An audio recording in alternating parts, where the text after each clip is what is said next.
On a flat plain between two slow rivers, water spread and left silt. After each flood, a thin layer of clay lay under a dry skin. People tested that clay with careful hands near reed beds and banks. It was soft, kept shape, and took small, repeatable marks. This took place in southern Mesopotamia around 3,300 to 3000 BCE. The scene was simple: water, reeds, baskets, benches, and low rooms. Workers needed surfaces that held meaning past the hour and day. Clay could do that with a reed and calm hands. Clay left the bank in small loads, carried in woven baskets along short paths. Workers set it in shallow trays and mixed it with clean water by hand. They kneaded it until it felt even and smooth under the palm. A flat board kept each slab from sticking while it rested by the bench. A bowl of water stood nearby to wet fingers for smoothing and repairs. Edges were trimmed with a sharp knife held close to the board. Steps stayed steady and repeatable. Gather, soak, knead, shape. Low river sound came through shaded doorways. Before flat tablets were common, people used small counters to track goods. Each rounded token stood for one kind of thing: a sheep, a jar, or bread. Tokens sat in bowls while baskets moved between hands in the yard.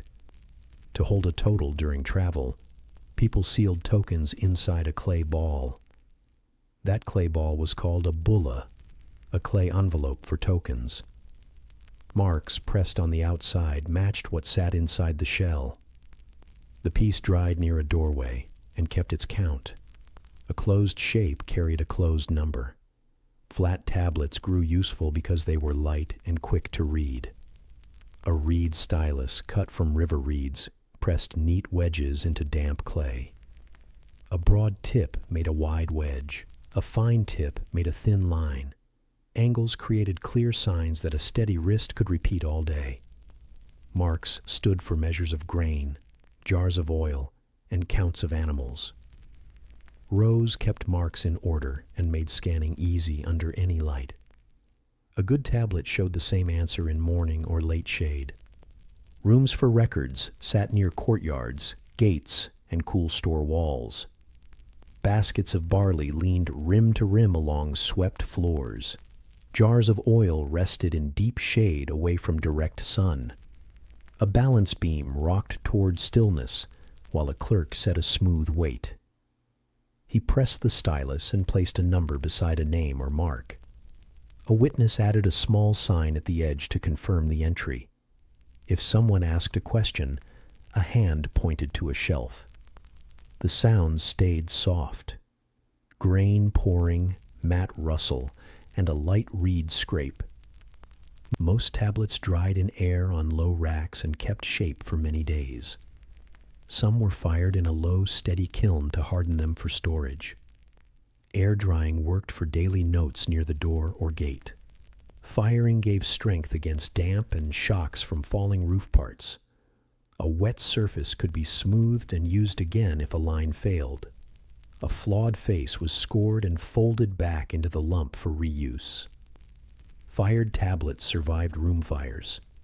Many air-dried tablets did not. Hard clay kept its marks when wood, reed, and rope failed. Authority moved as images pressed once into soft clay near cords and stoppers. Tiny stone cylinders carried carved scenes in low relief for rolling prints. A cylinder seal, a small carved stone roller, left one long clear band. The band showed animals, plants, or symbols tied to an office or person. Ceilings sat on door cords and jar lids to mark control and access. A broken ceiling showed a door opened or a jar was used by rule. Fragments fell into a bowl as later proof. One quick roll linked a container to a hand more clearly than speech. Irrigation shaped the plain and set steady work beside fields and levees. Canals needed scraping where silt piled after floods along slow bends. Levees needed patching where seepage darkened a line near the base. A tablet kept the plan short, clear, and near the gate. It listed tools: ropes for hauling, baskets for lifting, and wooden scrapers. A place name fixed where the crew would meet next week. The record moved effort from argument to action.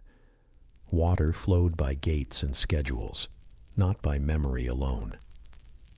Ration lists tied labor to food and drink in known units. Names or simple marks stood beside counts of barley and beer. A mason's team saw the same allotment each week unless work changed. A porter's family read the measure that covered the month and planned meals. The tablet did not ensure fairness in all things, but it removed guesswork. When a dispute rose, a tablet showed what had been agreed. Voices cooled faster when a surface answered in exact signs. Calm work needed calm numbers. Markets formed near temple courts and storehouses where paths crossed and shade held. Exchange used weight and volume rather than coins or cut metal. A balance and smooth weights sat on a low table near the entrance. Traders and stewards moved goods along short paths between baskets and doors. A clerk recorded the moment of agreement in a short, clear line. The entry carried a day within the lunar month and sometimes a witness sign. The sound stayed gentle, a ceramic tap and a soft reed scrape.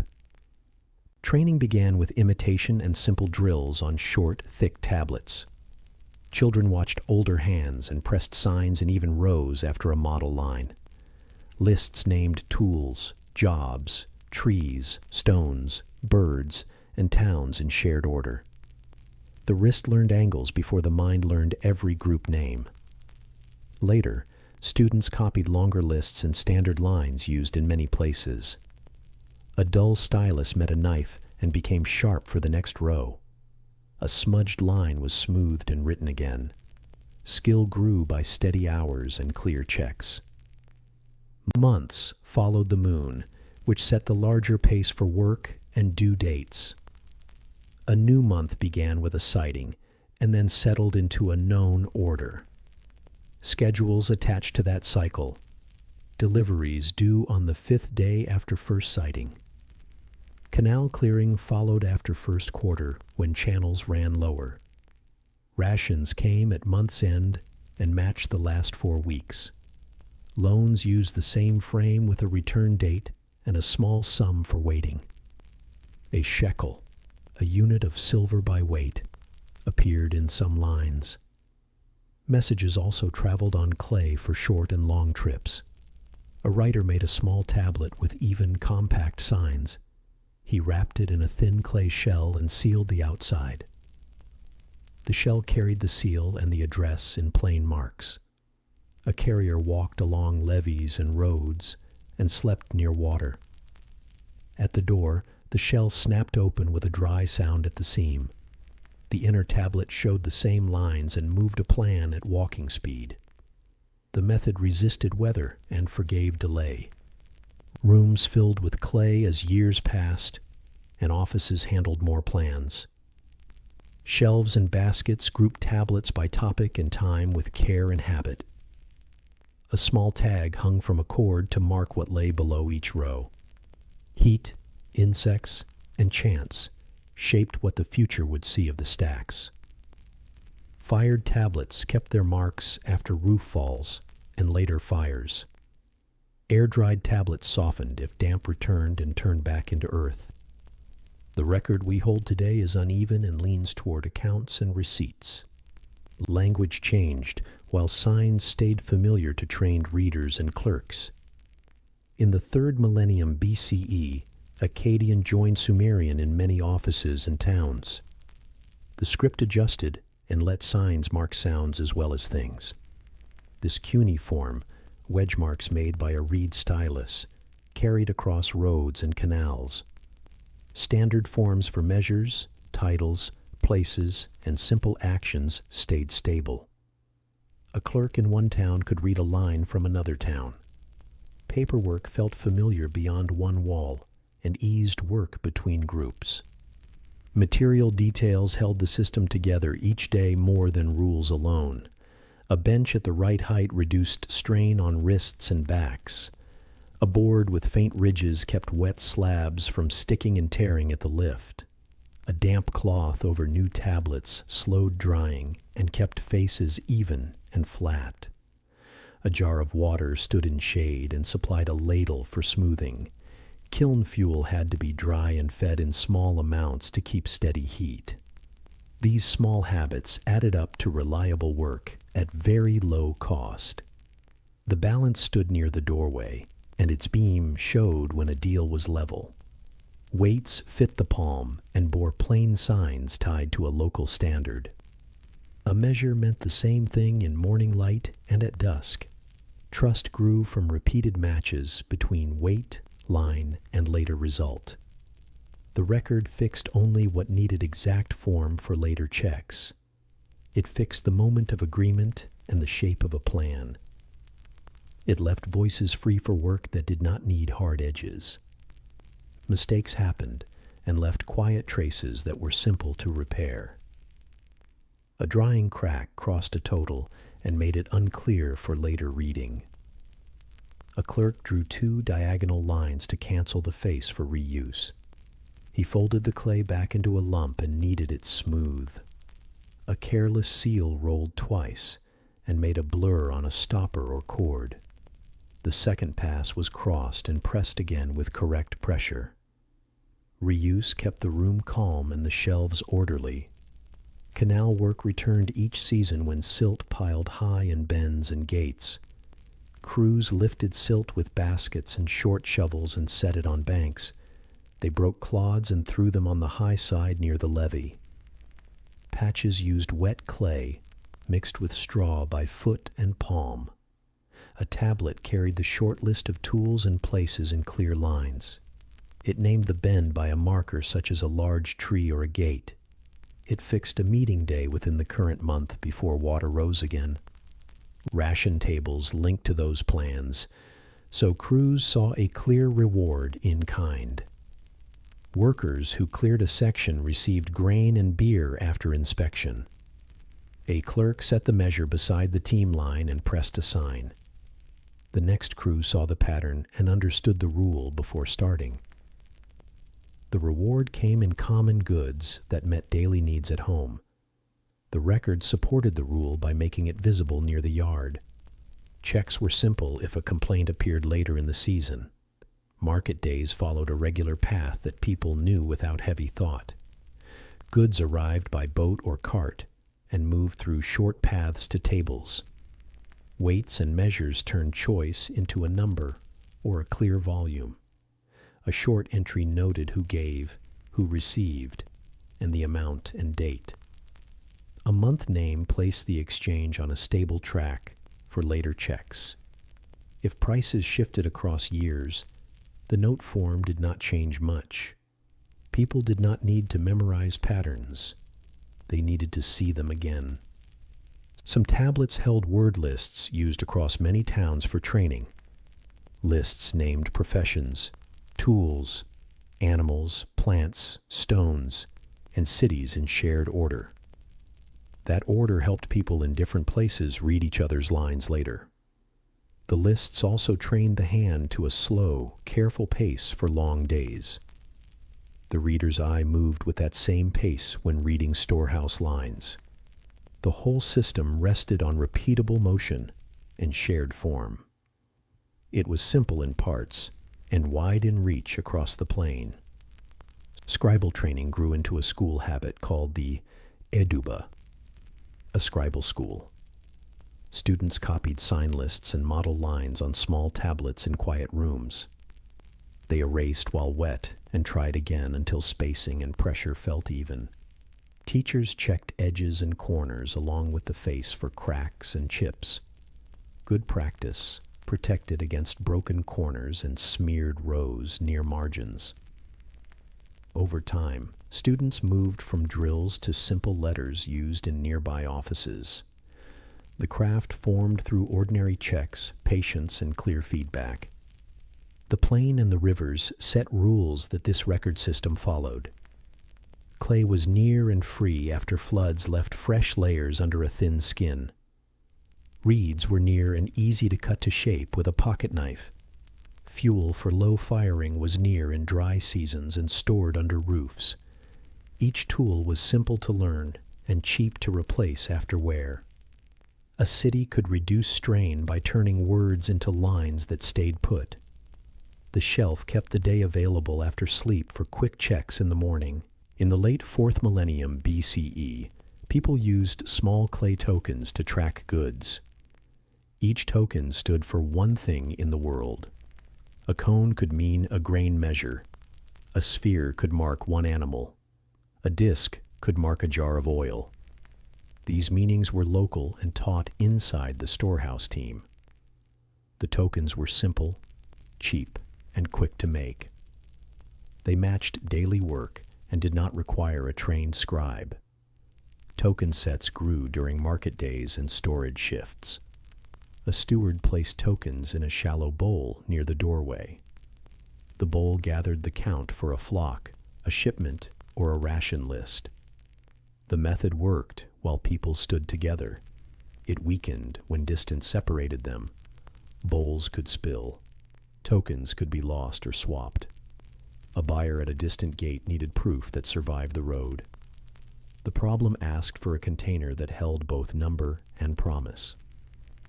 The answer was the bulla, a clay envelope for tokens. A worker rolled a lump of clay and pressed a thumb to hollow it. He widened the opening with a reed and shaped a thin shell. He dropped the tokens inside the cavity and counted again. He pinched the mouth closed and smoothed the seam with wet fingers. He pressed number signs on the outside that matched the inside. He rolled a cylinder seal once across the surface. Then he set the piece to dry on a low shelf. A bulla kept a set together during travel. It was small enough to hold in one hand. It was strong enough to ride in a pouch. A porter carried it from field to gate or from yard to store. The receiving steward checked the outside marks and the seal. If doubt remained, he cracked the shell and poured the tokens into a tray. He counted the loose pieces and compared them with the marks. If they matched, he filed the tokens and fragments in separate bowls. Workshops that made bully were simple rooms near courtyards. A board, a bowl of water, a reed, and a cylinder seal were the main tools. The air held a light clay smell and a faint coolness near shade. Fingers tapped the surface to feel even thickness. A wet thumb erased a smear. The bulla turned slowly in the hand while the seal rolled a clean band. Drying took place on reed mats with space between pieces. Low warmth from a small kiln hardened urgent packages. Outside marks on bullae served two needs at once. They carried numbers so people could read a count without breaking the shell. They carried signs that named the goods in plain forms. A jar sign stood for oil. A curved line could stand for bread. The exact set varied by place, but the rule was clear. Outside marks reduced the need to open the shell. Opening remained the final check when trust or memory failed. Seals linked people and offices to the package. A cylinder seal, a small carved stone roller, left a long image on the wet shell. The image could show animals, plants, or simple figures. It often included patterns that were hard to copy. The seal did the work of a signature. It tied the bulla to a person, a household, or a storehouse team. Witnesses sometimes added small sealings at the edge of the band. Later hands could see who had seen the count. The road from field to gate showed why the system mattered. A herder delivered animals and received tokens for the count. A porter carried the tokens inside a bulla to the city gate. A clerk at the gate checked the seal and the outside marks. He either accepted the match or opened the shell and counted again. He stored the tokens in a bowl by type. He He stored the broken shell in a separate jar as proof. The steps were short, clear, and calm. Archaeologists have found many Boolean tokens at sites like Uruk and Susa. Some came from trash pits near old offices. Some came from rooms that had burned and sealed their contents. The finds often include loose tokens and broken shells. They date to the late 4th millennium BCE and slightly later. Their numbers show common use over a wide area. They confirm that the method was not rare or ceremonial. It was everyday paperwork in clay. Token shapes were small and varied. Cones, spheres, discs, and tetrahedrons were common. A few shapes carried lines or dots pressed into the surface. These marks added a second layer of meaning. A dot could change the unit value. A line could change the item class. The system allowed detail without long inscriptions. A clerk could read a small pile at a glance. Training took days, not years. Hands learned by sorting and counting in a quiet room. Making a bulla followed steady steps. A worker kneaded clay until it was even. He rolled a ball and opened a pocket with a thumb. He checked the wall for even thickness by gentle taps. He counted the tokens into the pocket. He closed the mouth and smoothed the seam. He impressed on the outside the number and item signs. He rolled the cylinder seal one time in a straight path. He set the piece to dry and recorded the related entry on a small tablet. The outer marks formed a bridge to later writing. At first they were simple pictures and number signs. Over time, some marks were pressed into flat tablets without tokens inside. A clerk learned he could show the count and the item on a tablet alone.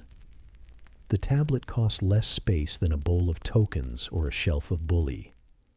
It was easier to store, stack, and sort. It also reduced double work. People began to move from sealed sets to marked surfaces. Yet, for a long time, tokens and bullae stayed useful in many places. They were handy for flocks, jars, and loaves that moved in groups. They were strong in motion. They were simple to check by breaking. In busy seasons, a team could handle many packages without fatigue. The bulla could ride in a satchel while a person worked with both hands. A tablet needed a surface to rest on. A bulla traveled with the body and still held a promise. Storage rooms adapted to both forms. Shelves held tablets by topic and time. Jars and bowls held tokens and broken shells. A small clay tag hung from a cord on each shelf or jar. The tag carried a short line to guide the hand. Light came from doorways and small lamps. The room stayed cool. The only sounds were soft footfalls, a reed scrape from a nearby bench, and the dry click of tokens in a bowl. The room served memory in quiet ways. Bullae interacted with other ceilings around doors and jars. A door cord held a small lump of clay with a seal. A jar lid held a strip of clay with a seal. The same cylinder seal that marked the bulla often marked these. The network of ceilings showed a chain of control. A clerk could scan doorways, jars, and packages and see a pattern. If a break appeared where it should not, the pattern broke as well. The system made checks fast and calm. The making of cylinder seals was its own craft. A seal cutter chose hard stone and shaped a small cylinder. He carved with drills and fine abrasives. He cut figures, lines, and borders that rolled well on clay. The work aimed at clean relief and durable edges. The result had to press clearly on many shells. The seal lived with its owner and moved across years. When a person changed roles, the seal might be retired and stored. Measures and tokens fit together by shared standards. Towns agreed on jar sizes and grain measures. Tokens and outside marks reflected those sizes. A cone could mean 1 jar. 10 cones could mean 10 jars. A round token could mean one animal. A set of 10 showed a flock. The math was simple and fast. It matched how people already counted in markets and yards. The method kept numbers small and objects clear. Some bullae were fired on purpose. The reason was simple: weather and risk. A fired shell was harder to soften by rain or sweat. It kept shape if pressed in a pack. It broke cleanly when the time came to open it. A low kiln gave this hardness without high cost. Many unfired shells survive only as fragments. Fired shells kept their full form in rooms that later burned. This survival bias explains why many finds are hard and dark. Many teams handled bullae during a single day. A maker shaped and sealed the piece. A porter carried it along a path. A guard checked the seal at the gate. A steward compared the outside marks to a tablet. A checker opened the shell and counted the tokens. A clerk filed the tokens and fragments. Each roll was clear. Each step was small. The package moved through hands like a steady tool. It reduced talk and fixed memory. Some places used string holes through bully. The hole allowed the shell to hang from a cord. This helped in rooms with little shelf space. It also helped keep matching items together. A string held a set over a peg by the wall. The practice showed how form followed need. The package did not require a table. It waited in the air until a person took it down. The move from tokens to tablets did not happen in a single year. It happened over many seasons and in many towns. Some offices used both forms together. A bulla traveled on the road. A tablet waited at the gate. The two matched and confirmed each other. Over time, the tablet alone held more trust. It was faster to make, easier to store, and simple to copy. The bulla became less common, but did not vanish at once. Evidence of mixed practice appears in early tablets with impressed shapes. Some tablets show small impressions that match token forms. A clerk pressed a token into a tablet and then sealed the tablet. Later, he used a reed stylus to press number wedges. The habit shows a cautious shift. People kept the old shapes while they learned the new signs. The signs became standard. The shapes slowly left the bench. Sites beyond southern Mesopotamia also used tokens and bullae. Places along trade routes show similar tools. Names like Godin Tepe appear in reports with finds of shells and counters. The dates cluster in the late 4th millennium BCE. The forms vary a little by place, but keep the same rule. A sealed package carried a count across ground. The method worked well in many settings. Quiet senses surround this work. A soft clay tap tests thickness. A cylinder seal rolls with a faint grit sound. A reed wets the seam. A mat rustles as a worker sets a row to dry. A shell snaps with a dry crack when it opens at the tray. These small sounds match the scale of the task. They do not rush the hand. They match the low river noise outside the wall. The story of tokens and bullae sits inside larger routines. It connects fields, flocks, markets, and storehouses. It gives distance a tool it can carry. It links a person to a package by a seal. It gives a steward a quick way to check an old promise. It prepares the ground for tablets that later carry full lines of signs. It shows how a small object can hold number, item, and identity at once, and do it quietly. In the late 4th millennium BCE, workshops near courtyards prepared fresh tablets each morning. Clay was kneaded until even and pressed into flat ovals by calm hands. A reed stylus lay beside the board, trimmed with a clean bevel. At first, workers impressed simple shapes that matched token forms. A jar sign stood for oil. A grain sign stood for barley. Number marks sat beside each picture. The tablet did the work of the envelopes outside. The count no longer needed a shell. Tablet making kept steady steps that matched earlier practice with belay. A worker shaped a flat piece, smoothed its face, and set a faint frame. Lines for rows were sometimes scored with a straight edge. The stylus tip pressed wedges in a controlled way. A wide face left broad impressions.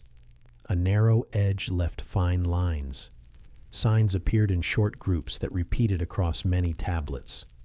The room stayed quiet except for a soft reed scrape and the sound of drying clay.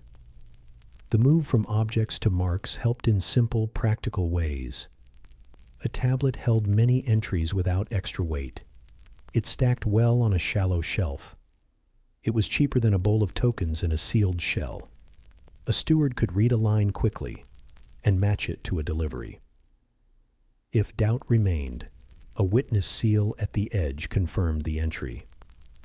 A clerk could copy a page for another office. Work flowed through rooms without long pauses at doors. Numbers on tablets followed systems tied to real goods. Barley used one number set. Beer used another set. Oil and wool used others. The signs fit jars, baskets, loaves, and animals in known units. People counted by tens and by sixties, depending on the item. The method came from older counting habits and grew into regular forms. A line might read 3 grain signs, then a number group, then a person's mark. The order kept reading smooth and checks simple.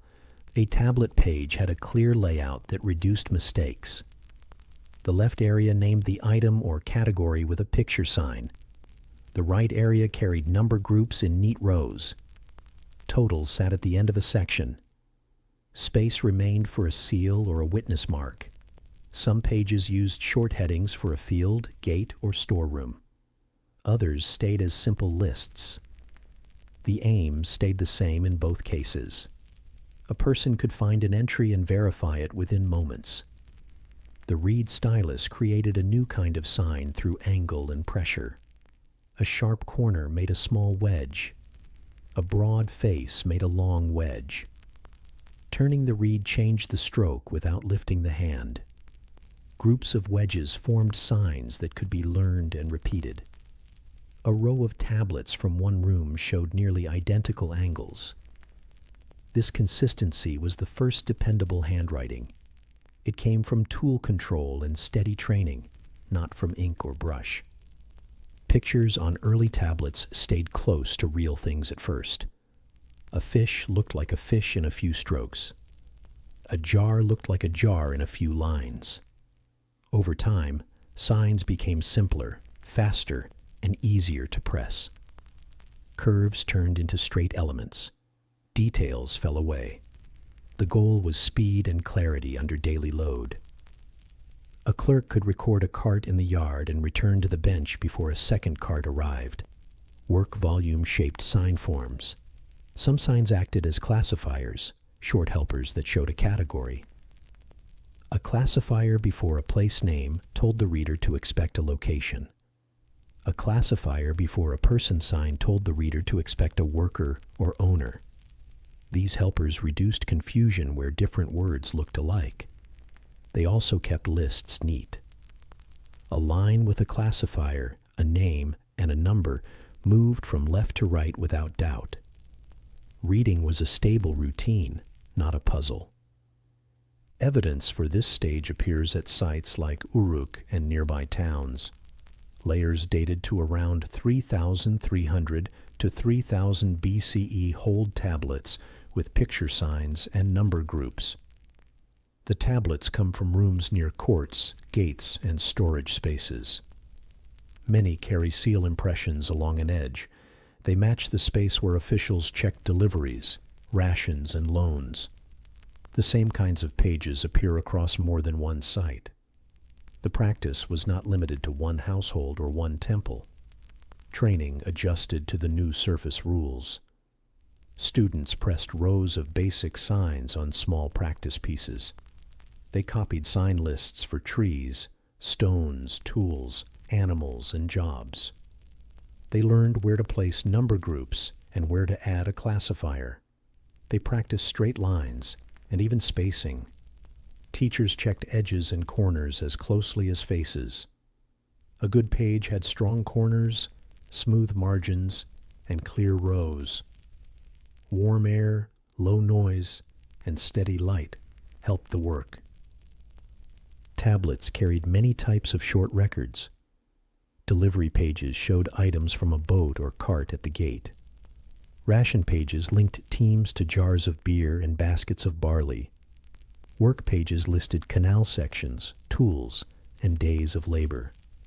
Loan pages showed silver by weight and a return month. Each type used a stable order of signs. The same order appeared week after week. People trusted the form because it did not change with mood or season. Some early pages still mixed old habits with new forms.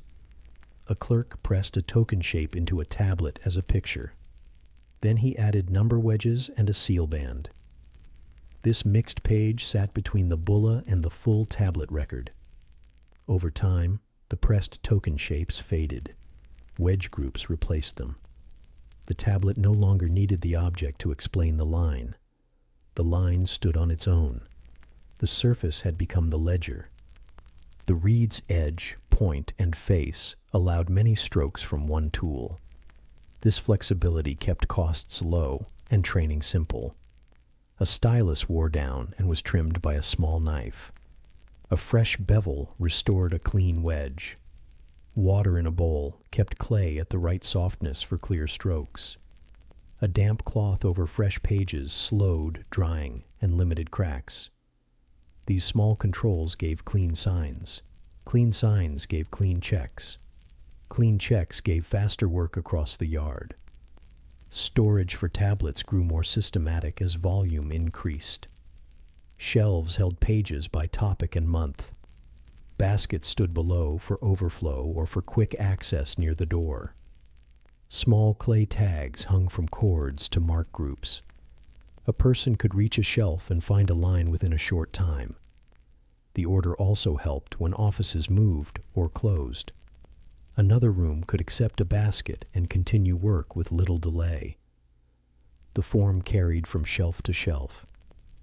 Language entered slowly through names and short notes. Many signs still stood for things, measures, or places. Some signs began to stand for sounds within names. A person's name could be written partly by picture and partly by sound value. These were early steps. They helped when two people shared a picture sign, but not a name. Names needed more than pictures. The tablet adapted without losing its main job as a goods record. The shift to wedges created a new look across rooms and towns. Curved pictures were fewer. Straight strokes and angles were more common. This change made copying faster and reading more reliable. It also made seals and signatures stand out clearly against text fields. A rolled band did not blur the wedges. The tablet carried both bands and rows without conflict. Both forms were legible after drying and after firing. Kiln use followed clear rules.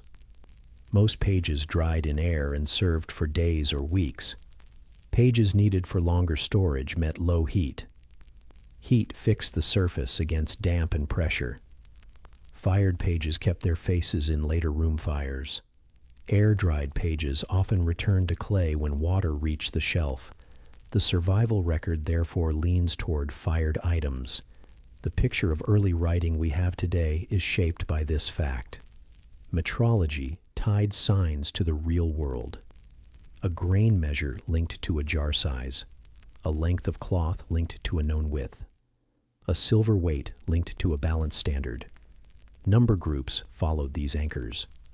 A clerk did not invent a value. He matched a group to a container, a bar, or a line. This tight match kept the tablet useful outside the room.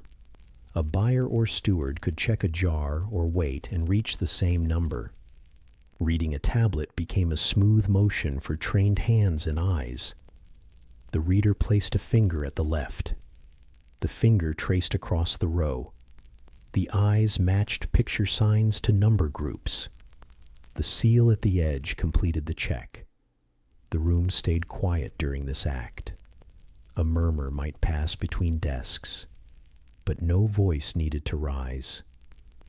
The line and the number removed the need for long talk in busy hours. The spread of tablet habit followed roads, boats, and shared needs. Towns that traded with each other used related sign sets. They adjusted details, but kept the main order. A steward from one town could read a page from another. The match in format saved time at gates and storerooms. The reed, the clay, and the shelves looked familiar across the region. This shared practice made counting portable across space and years. Over months, a page could collect add-on lines. A late delivery sat under a light divider. A correction added a short note beside a number group. A witness mark joined near the edge. These add-ons stayed brief. They did not crowd the main rows. A clerk looked for them in the same place each time. The page thus kept its face clear while still accepting change. From this point, tablets took over most jobs once handled by bulle. Packages still traveled, but pages waited at doors. A person could hand over goods and see the number fixed at once. The surface became the tool for memory and proof. The reed gave that tool a steady shape. What began as impressions on envelopes had become signs in rows. The workshop, the yard, and the shelf worked together at a gentle pace. In the late 4th and early 3rd millennia BCE, counting met real containers. Storerooms kept jars, baskets, and sealed lids in quiet rows. Clerks matched numbers to these objects with care and practice. Grain used one set of number signs. Beer used another set. Oil and wool used others. Animals used simple head counts. Rows of wedges turned busy talk into stable entries that anyone trained could check. Capacity measures linked writing to jars that people lifted each day. A small unit called the sila, a standard cup-like volume, marked ladles and scoops. A large unit called the gur, a big jar-sized volume, marked storage jars. Clerks wrote totals in sila and in gur when they moved grain. A gate worker could watch a scoop fill a basket and see the number grow. The line on the tablet matched the pile on the floor. The fit kept work calm. Weights handled items paid or valued in metal. The shekel, a small silver weight, marked short lines in loan and fee pages. The mina, about half a kilogram by later standards, marked larger sums. A balance stood on a table near the doorway. Smooth weights sat in a tray within easy reach. A beam rocked to stillness while a clerk watched the pointer. A mark went down only when the beam was level. The habit built trust without long speech. Animal counts stayed discreet and clear. Flocks used single-head tallies with simple number signs. 10s and 60s appeared where herds grew larger. 60 worked well for bundles, shifts, and larger groups. Clerks learned which number set fit each page. Grain signs did not appear on flock pages. Head signs did not appear on grain pages. This separation avoided mistakes during busy hours. It also made reading faster for anyone who handled more than one task. Ration tablets showed labor and pay in plain lines. A team name or mark sat on the left. A unit of barley sat to the right in sila or gur. Beer rations used the beer number set and named jar sizes. Some pages grouped teams by task, such as canal work or transport. Others listed households supported by a worker's allotment. Dates tied the lines to months. A witness seal sat near the edge. The room stayed quiet but active. Deliveries followed a short, repeatable path.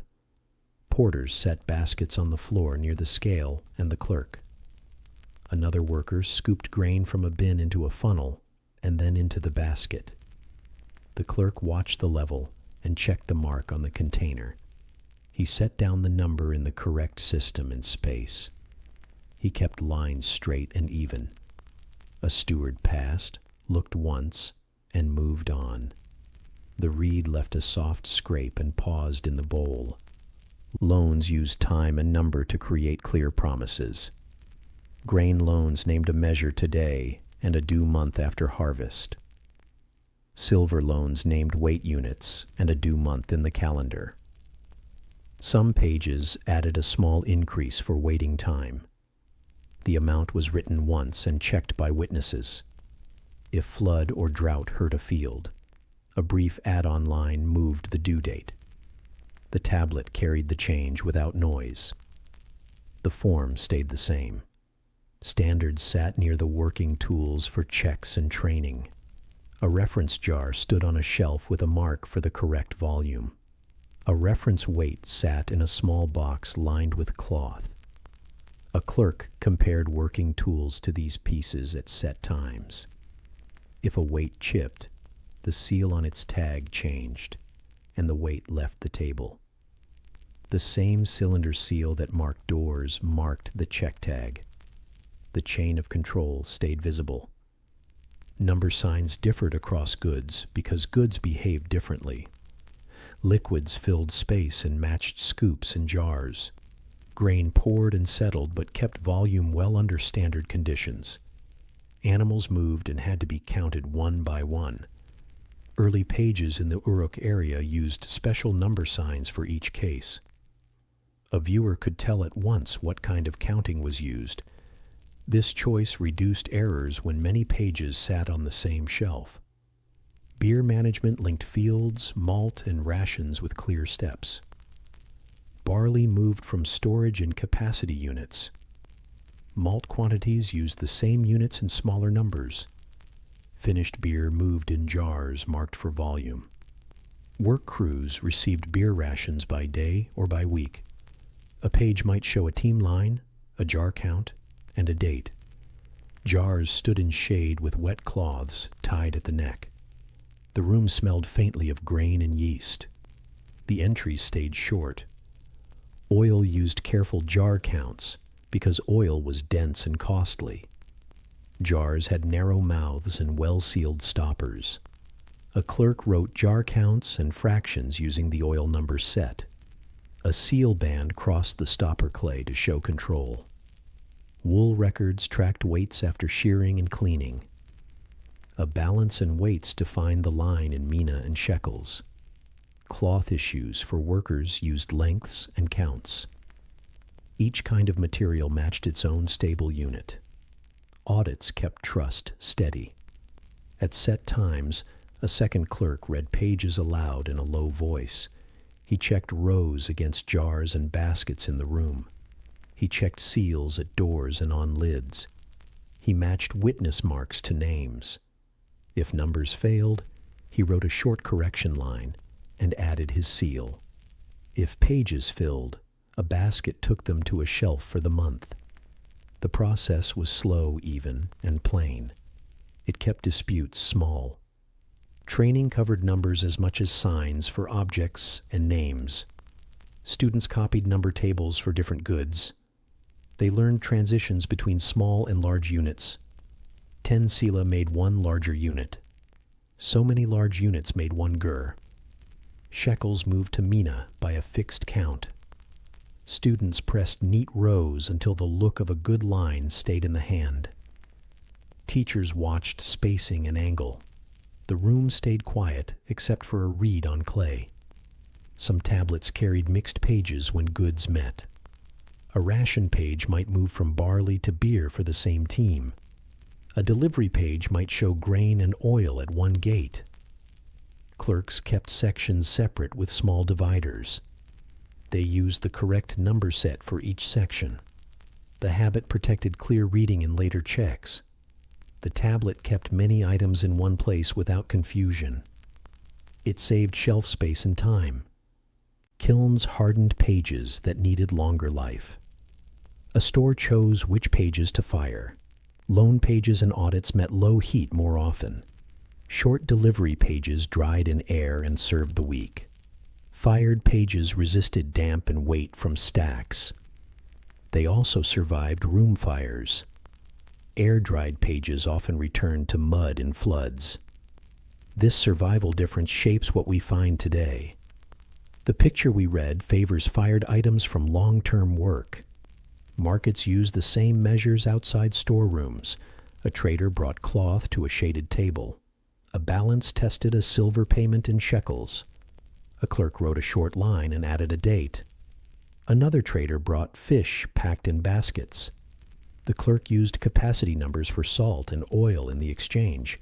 The same jar marks and weight signs guided both sides. The match between market and store reduced friction. People moved on quickly. Metrology sat inside a wider calendar. Months tied due dates and ration days to the sky. A page linked a number to a named month. Workers knew when to return for the next issue. Loan holders knew when to bring grain or silver. Canal crews knew when to gather with tools. Numbers, measures, and months formed one frame. The frame fit daily life and seasonal work. Tablets kept the frame steady. Regional links carried standards between towns. Boats followed canals and rivers with packages and pages. Clerks in different places shared sign lists and unit tables. A jar in one town matched a jar in another. A shekel weight matched across scales. Differences existed, but stayed small. When a person traveled with goods, the page still made sense at the gate. The reed did not have to learn a new habit each trip. Errors received calm fixes. A wrong number received a pair of diagonal lines. A corrected number sat next to it. A seal on the edge showed approval. A chipped weight left the table and moved to a discard jar. A cracked jar left service and met a small note. The system did not hide mistakes. It made them easy to see and easy to fix. This open method kept trust inside small rooms. Scribes kept their tools simple. A reed stylus, a knife, a bowl of water, and a board were enough. Weights and jars sat within reach. A lamp burned softly in the corner on dark days. Pages dried on mats with space between them. Shelves rose no higher than a person's reach. The space matched the scale of the work. Nothing loud or sharp was needed. The steady sound was a reed on clay. Over time, number signs simplified for speed. Pictures moved toward straight strokes and wedges. The change made copying fast and reading sure. The look of a page became clean and regular. The same look appeared in more than one town. That shared look meant a page could travel and still be useful. It also meant a young clerk could learn in one place and work in another. Metrology shaped pay in ways people felt at home. A worker counted on a set jar of barley each week. A weaver counted on a fixed amount of oil for lamps. A porter counted on beer after long hours. These amounts were not guesses. They were units that could be seen, lifted, and checked. Tablets showed them in rows that matched containers on the floor. The link reduced arguments at the gate and in the yard. The practice also shaped planning. A steward could see totals for a month and order new grain. A brewer could see malt needs listed by jar size. A canal team could count tools and set dates for repair. The numbers were not abstract. They matched real things. They helped move effort to the right place. They helped shops and storerooms avoid shortages and waste. Calm pages supported calm days. Through these steps, numbers and measures gave clay its firm voice. Capacity units matched jars and scoops. Weight units matched balances and stones. Head counts matched animals in pens. Different number signs fit each case and kept reading clear. The reed wrote them in steady lines. The tablet held them in order. Rooms kept them within reach. The system did not argue. It showed. In southern Mesopotamia, Around 3,300 to 2000 BCE, workers gathered clay from riverbanks. Floods left fine layers that were easy to shape and mark. People lifted small lumps and set them in baskets. The clay moved by short paths to rooms near courtyards. The air there felt cool in shade, and the floor stayed firm. A water jar stood against the wall. Quiet river noise reached the doorway and mixed with soft tool sounds. The setting matched careful work. Preparation began in shallow trays with clean water and plain tools. Workers soaked clay until it broke into a smooth slurry. Grit sank, and light bits rose for skimming. They poured off extra water and lifted a soft mass to boards. Kneading followed in slow, steady motions until the texture felt even. Some rooms mixed in temper, chopped plant bits added for strength. Temper reduced cracks during drying and handling. The mass rested under cloth while tools were set out. The bench held a board, a reed stylus, a knife, and a small bowl. A damp cloth covered fresh slabs between steps. A straight edge lay nearby for light scoring.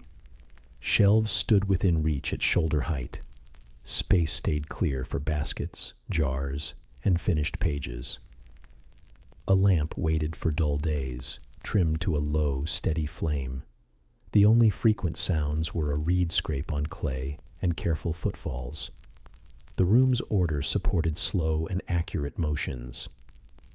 Forming a tablet used simple motions that repeated each day.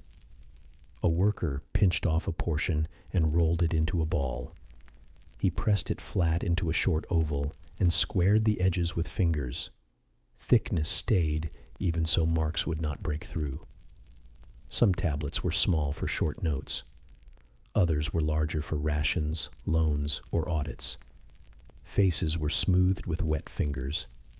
Edges were trimmed with a knife to remove rough bits. The result looked neat and plain. Scribes often framed the face lightly before writing. A faint border kept rows away from edges. Light guidelines, if used, were shallow and easy to smooth. A small area at a corner held a date or a short label. One space remained at one edge for a seal band if needed. The plan reduced mistakes and crowding. It also kept later add-on lines in known places. Readers found entries quickly because the layout stayed consistent. Writing used a reed stylus trimmed to a clean bevel. A broad face made long wedges. A narrow edge made thin strokes. Turning the stylus changed the mark without lifting the hand. The scribes pressed wedges in sets that formed clear signs. Angles matched what readers learned in school lists. Lines ran evenly across the face, with firm pressure and steady spacing. If a sign smudged, the scribe moistened the spot and reset the row. Corrections stayed visible and calm. A wrong total received 2 diagonal lines. The correct number sat beside it. If an early section was crowded, the scribe smoothed that area and rewrote it. Fresh clay accepted these fixes well while still damp. The habit kept pages honest and legible. It also saved time and material. A page did not need to be discarded for small faults. Quiet accuracy mattered more than speed. Drying began when the page reached a firm leather-hard stage.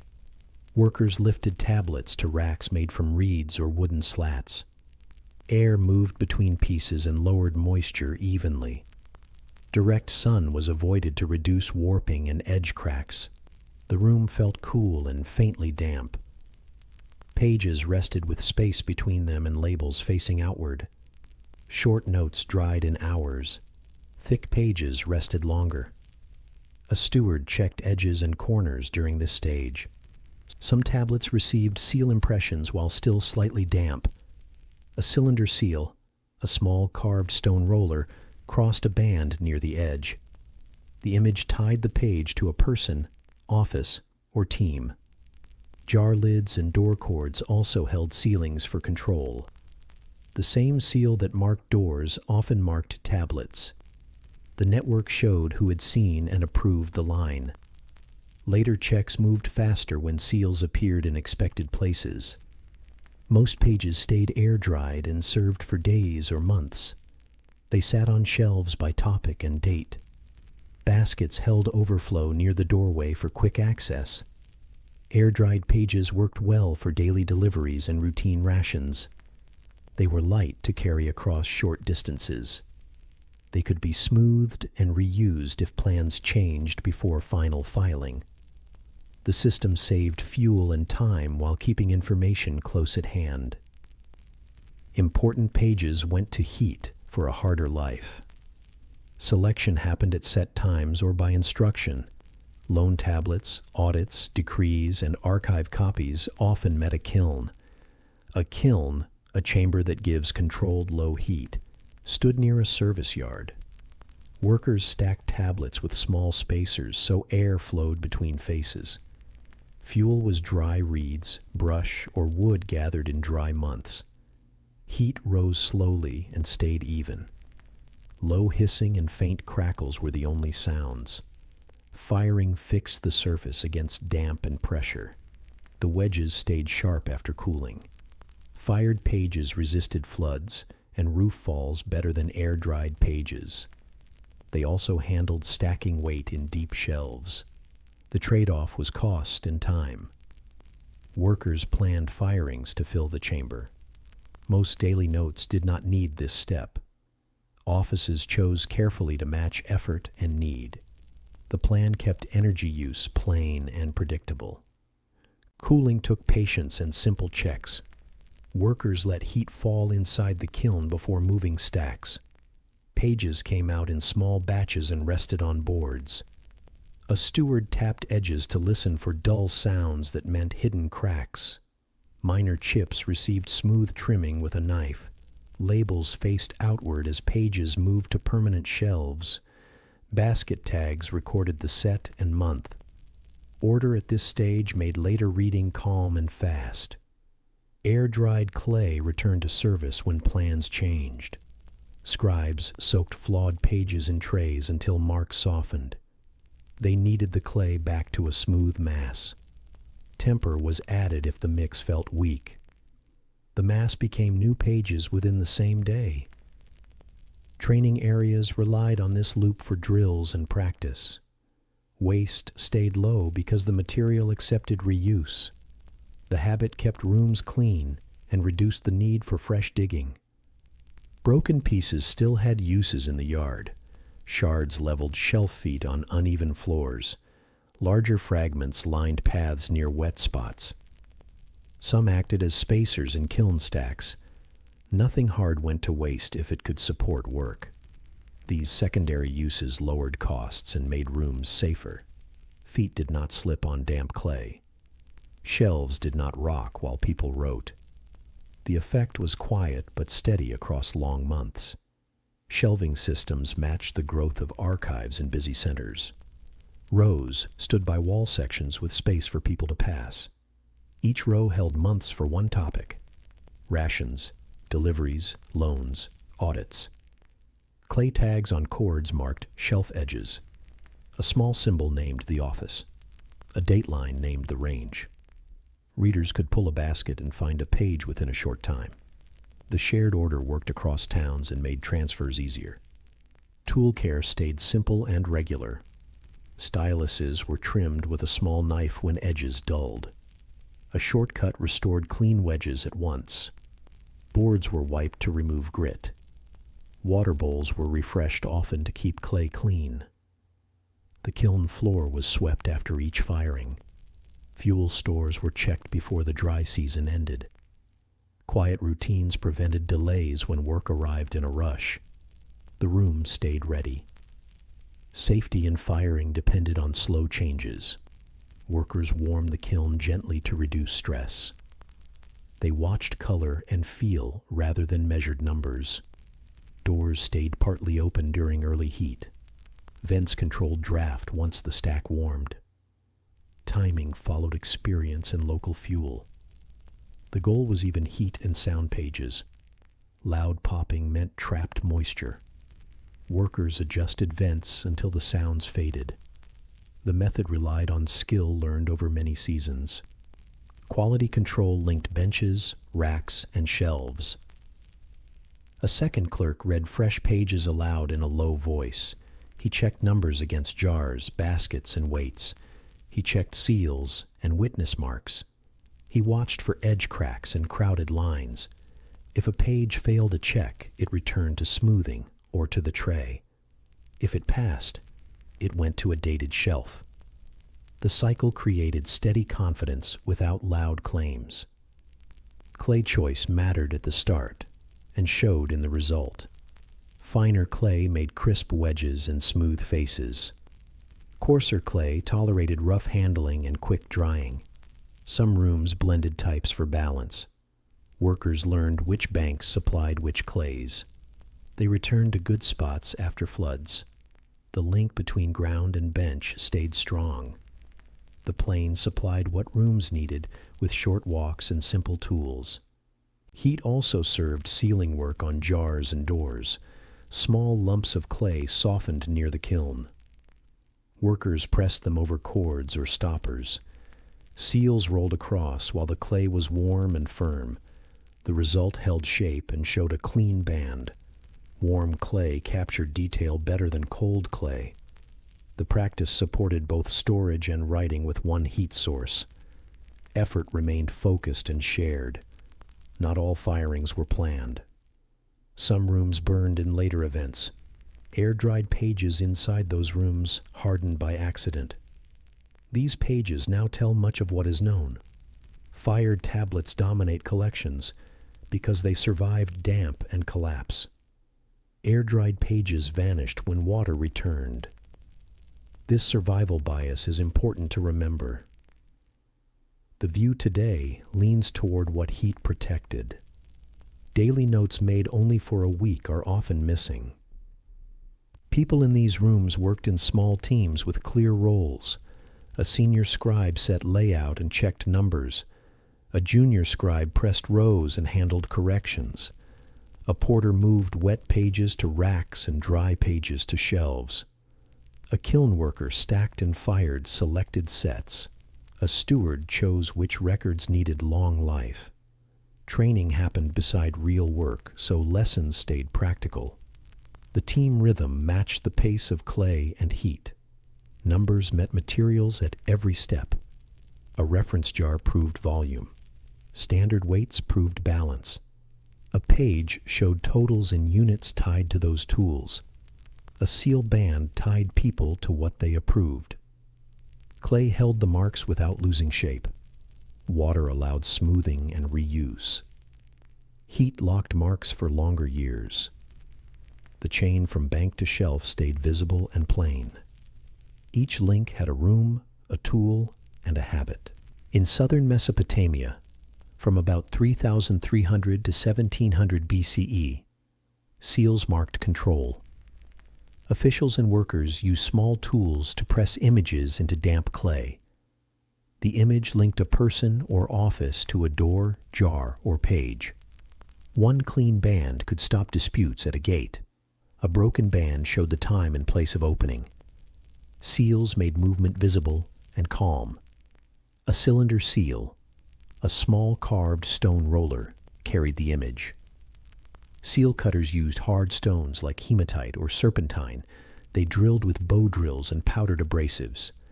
They cut tiny lines that stayed sharp on clay. The goal was a pattern that rolled smoothly and did not blur. The tool sat on a cord and could hang from the wrist or neck. A small case kept it safe when not in use.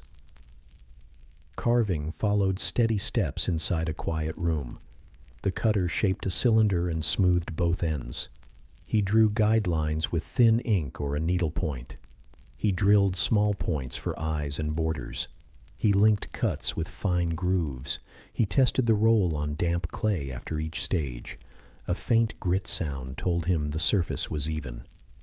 When a band rolled straight, he signed a tiny detail only he could copy.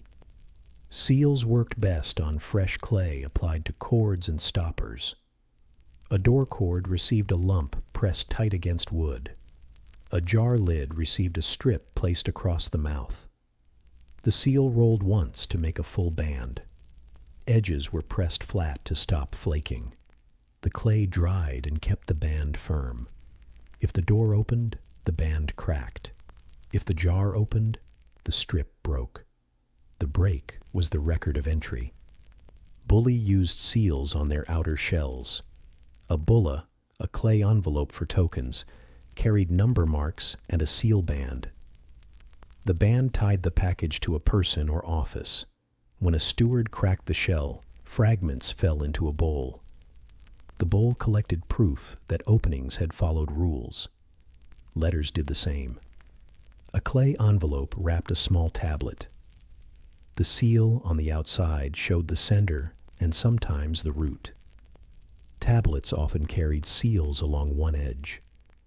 A page for rations, deliveries, or loans left space for a band. A cylinder rolled once across the strip when the page was still damp. Witnesses sometimes added small sealings near the band. Later, a reader checked the band first, then read the line. A page with a clear band moved faster through a check. The sound in the room stayed low. Reed scrape, soft roll, and quiet footfalls. Wearing and storage followed clear habits. A seal hung from a cord and stayed with its owner. Some offices stored seals in small boxes with tags. A roster named who could take one out. When a seal was lost, the owner reported at once. A notice tablet recorded the loss and the date. Staff watched for that band and rejected it if found. A new seal entered the roster with a fresh tag and first test roll. A delivery scene shows the routine. A porter brought a sealed jar to the gate. A guard checked the band for breaks. A clerk compared the band to a roster sample. If it matched, he wrote a short line on a tablet. A steward nodded and ordered the opening. The clay stripped from the lid broke with a dry snap. The fragment went into the bowl. The jar contents moved inward. The steps stayed short and plain. Forgery was hard but not impossible. Offices responded with layered checks. A complex image was harder to copy than a simple one. A second witness rolled a partial band beside the first. Some bands crossed a mark that only the doorway showed. Mixed sealings appeared on high-value jars and doors. The more joins and overlaps, the safer the passage. Clerks noted these choices in brief lines beside the band. Archaeologists find sealings in piles near old offices. The piles hold door lumps, jar strips, and bulla fragments. The bands name people, jobs, or symbols. Dates cluster in layers that match room floors. Fired rooms preserve bands sharply. Damp rooms lose fine detail. The pattern leans toward places that burned. That is why many known bands come from archive fires. The record favors heat, not chance alone. Images on bands change slowly across periods. Early bands near Uruk showed simple scenes, animals, tools, and plain borders. Early dynastic bands added groups of figures and clear ground lines. Akkadian bands showed more motion and neat drill holes. Names sometimes stood near figures. Across all phases, the rule stayed steady. One pass of a cylinder tied a thing to a hand. The reader did not need long training to see that tie. Training in seal use was part of office work. New staff learned clay moisture, pressure, and straight paths. Too wet made bands blur. Too dry made bands crumble. The right touch left edges clean and lines unbroken. Staff learned to roll once without stopping. A pause made a ridge and a weak point. Test rolls on scrap clay made the hand confident. A steady roll gave a steady check later. Letters needed special care because they moved far. A small tablet carried the message. A thin clay shell wrapped the tablet. The sender rolled a band across the shell. The shell dried and kept its shape. The carrier walked by levees and rested near water. At the door, the recipient checked the band at once. If clean, the shell broke and the tablet came out. The outside band stayed with the file as proof. Seals managed the chain of custody within towns. A herder left animals at a pen with a sealed peg. A porter tied a sealed cord on a cart door. A brewer sealed a row of jars after filling. A steward sealed a storeroom door at dusk. Each seal pointed to a person and a time. If a break appeared, staff looked for the matching entry. The page, the band, and the thing formed one set. Tablets without bands still worked for low-risk notes. A quick list might serve for a morning and then be reused. But a page that moved goods or silver felt stronger with a band. The band showed who had seen and agreed. A witness band near the edge was common for loans. The reader could scan bands and skip long questions. The habit saved time at busy gates and rooms. Designers of seals built in small defenses. Some images had thin border lines that broke if the roll slipped. Some used tiny drill dots that an untrained cutter could not place well. Some added short legends in later periods, but early pages relied on image only. The aim was a pattern that resisted quick copying. The best defense remained a roster and steady checks. Materials shaped daily use.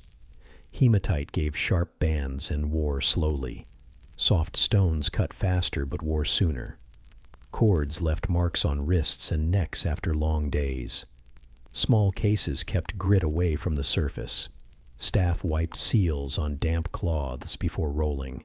Jars and doors needed fresh, clean clay for good grip. The room held a light clay smell and a faint coolness by shade. Ceilings helped audits in clear ways.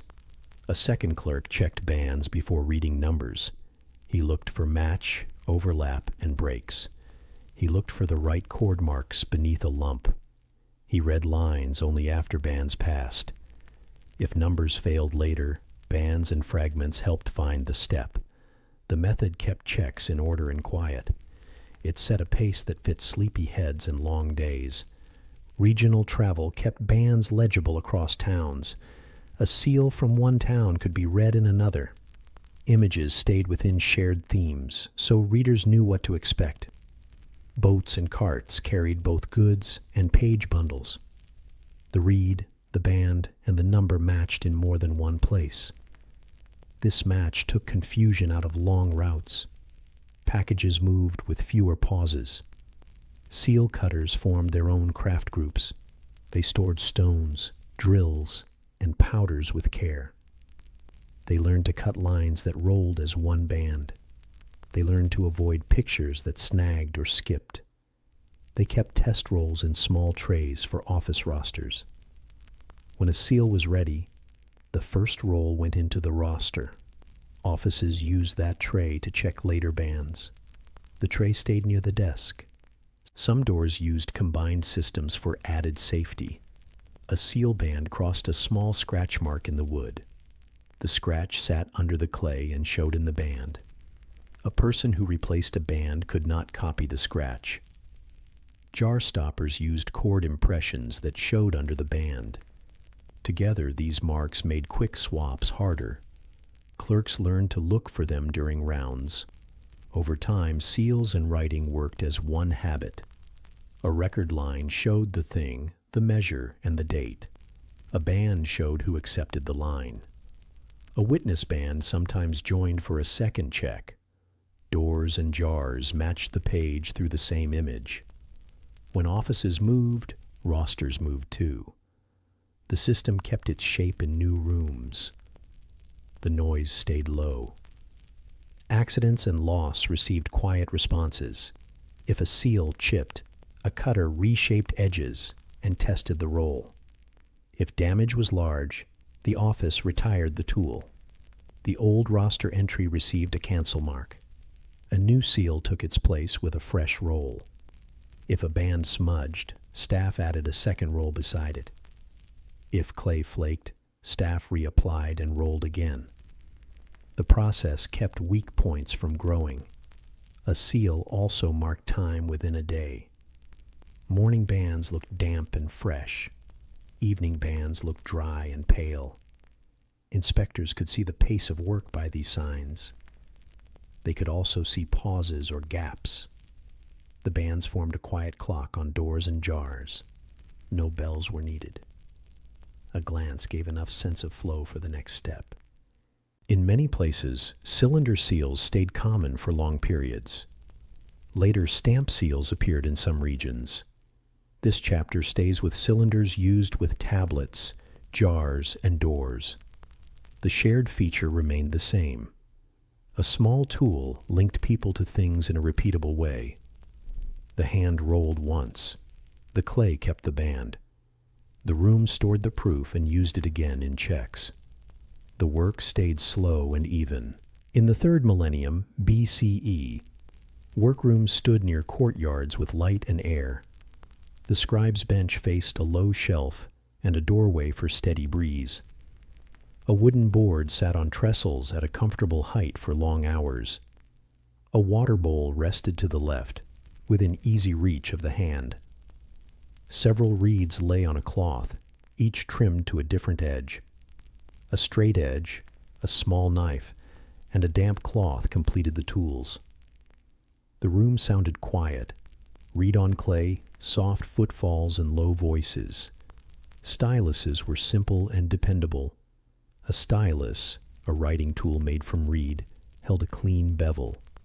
One reed had a broad face for long wedges. Another had a narrow edge for fine strokes. Turning the reed changed the mark without lifting the hand. A knife renewed edges when they dulled. The board kept the slabs steady and clean. The bowl kept fingers damp for smoothing. With these few parts, a scribe could press clear rows for many hours. Practice tablets filled the first duties of the day. Small lumps became thick, hand-sized pieces for drills. Students pressed single wedges in neat columns to learn angle and pressure. They repeated short groups until spacing stayed even without extra thought. A teacher watched wrist and elbow position more than speed. When rows slanted, the board turned slightly and lines straightened. The aim was quiet regularity that stayed the same in morning and evening light. Sign lists built the base for reading and writing. The Aduba, a scribal school, kept standard lists for trees, stones, animals, tools, jobs, and towns. Students copied a list each day, one column at a time. They kept to a few proper names per page to reduce load. New signs appeared with a brief note in plain words. Curves became straight elements for speed. A finished column showed clean margins and firm corners. The page dried on a rack and joined a basket by topic. Number drills followed sign drills. Students learned capacity units for grain and beer. They learned weights for silver and wool. They practiced switching between small and large units with short tables. 10 small units made a larger unit. So many larger units made a jar measure. They copied number sets for different goods because sets did not mix. Barley used one set. Beer used another. Clear separation reduced later mistakes at the storehouse gate. Simple accounts entered practice once hands grew steady. A small ration page listed a team name and a barley amount. A second line listed beer in jar units. A date line tied both to the month. Students placed the witness space at the edge and left it clean. They checked totals at the end of a section. If a number failed, 2 diagonal lines canceled the entry. The correct number sat beside the old one. The habit kept pages honest and quick to scan. The bench also trained sealing steps in a calm order. A strip of damp clay rested at the margin for a test roll. A cylinder seal, a small carved stone roller, crossed it in one smooth pass. Staff checked for clean borders and full contact. Practice continued until rolls looked straight and edges held. Students learned clay timing. Too wet blurred lines, too dry crumbled. They learned to choose fresh clay for doors, jars, and page bands. Daily work began when practice ended. A junior scribe shaped a tablet and framed a light border. He pressed headings for place, month, and office if needed. He set rows for items and number groups. A senior scribe reviewed spacing and order. Deliveries arrived at the doorway and paused near the scale. The junior pressed entries while the steward watched goods move. When a section filled, the junior added a total in the right spot and left room for seals. Error repair stayed quiet and visible. A smudge received a light wetting and a smooth reset. A crowded line received a gentle lift and rewrite. A cracked corner was trimmed and rounded. If wide faults spread, the face was leveled and work resumed. Clay encouraged patience because it accepted reuse. The room kept a tray for scrap that returned to service later. Waste stayed low. The shelf filled with pages that read cleanly after they dried. Copying trained memory and protected records. A junior made a fair copy of a rough page before filing. He read each sign aloud in a low voice while pressing the second page. The senior followed with a finger and watched for drift. When both pages matched, one went to a working shelf. The other moved to a monthly basket. The basket carried a clay tag with topic and dates. The tag used few words and a known layout, so hands found it fast. Reading practice stayed as important as writing practice. Students learned to trace a line with a finger while eyes ran ahead. They learned to spot the item sign, then the number group, then the witness area. They named the unit sets before speaking totals. This routine kept checks smooth at gates and doors. A good reader needed no loud voice. A calm pace and steady order prevented confusion when rooms grew busy. Tools required care to hold standards. The straight edge wiped clean after each use. Boards were brushed to remove grit. Bowls were refreshed to keep clay from turning cloudy. Reeds were stored on a dry cloth to protect edges. A weight set lived in a tray near the balance, covered by fabric. A reference jar sat on a high shelf for unit checks. These small habits kept pages legible and measures stable without long meetings or speeches. The workroom held gentle sensory notes that never pressed hard. Reed tips made a dry, soft scrape. Wet cloths cooled the fingers. Clay smelled faintly of earth. On warm days, a draft passed through a doorway where a mat hung. On darker days, a lamp burned low by the wall. Nothing sharp sounded. Nothing rushed the hand. The steady room gave writing its even look, and reading gained the same even pace during checks. Advancement from student to junior scribe came with tasks in real time.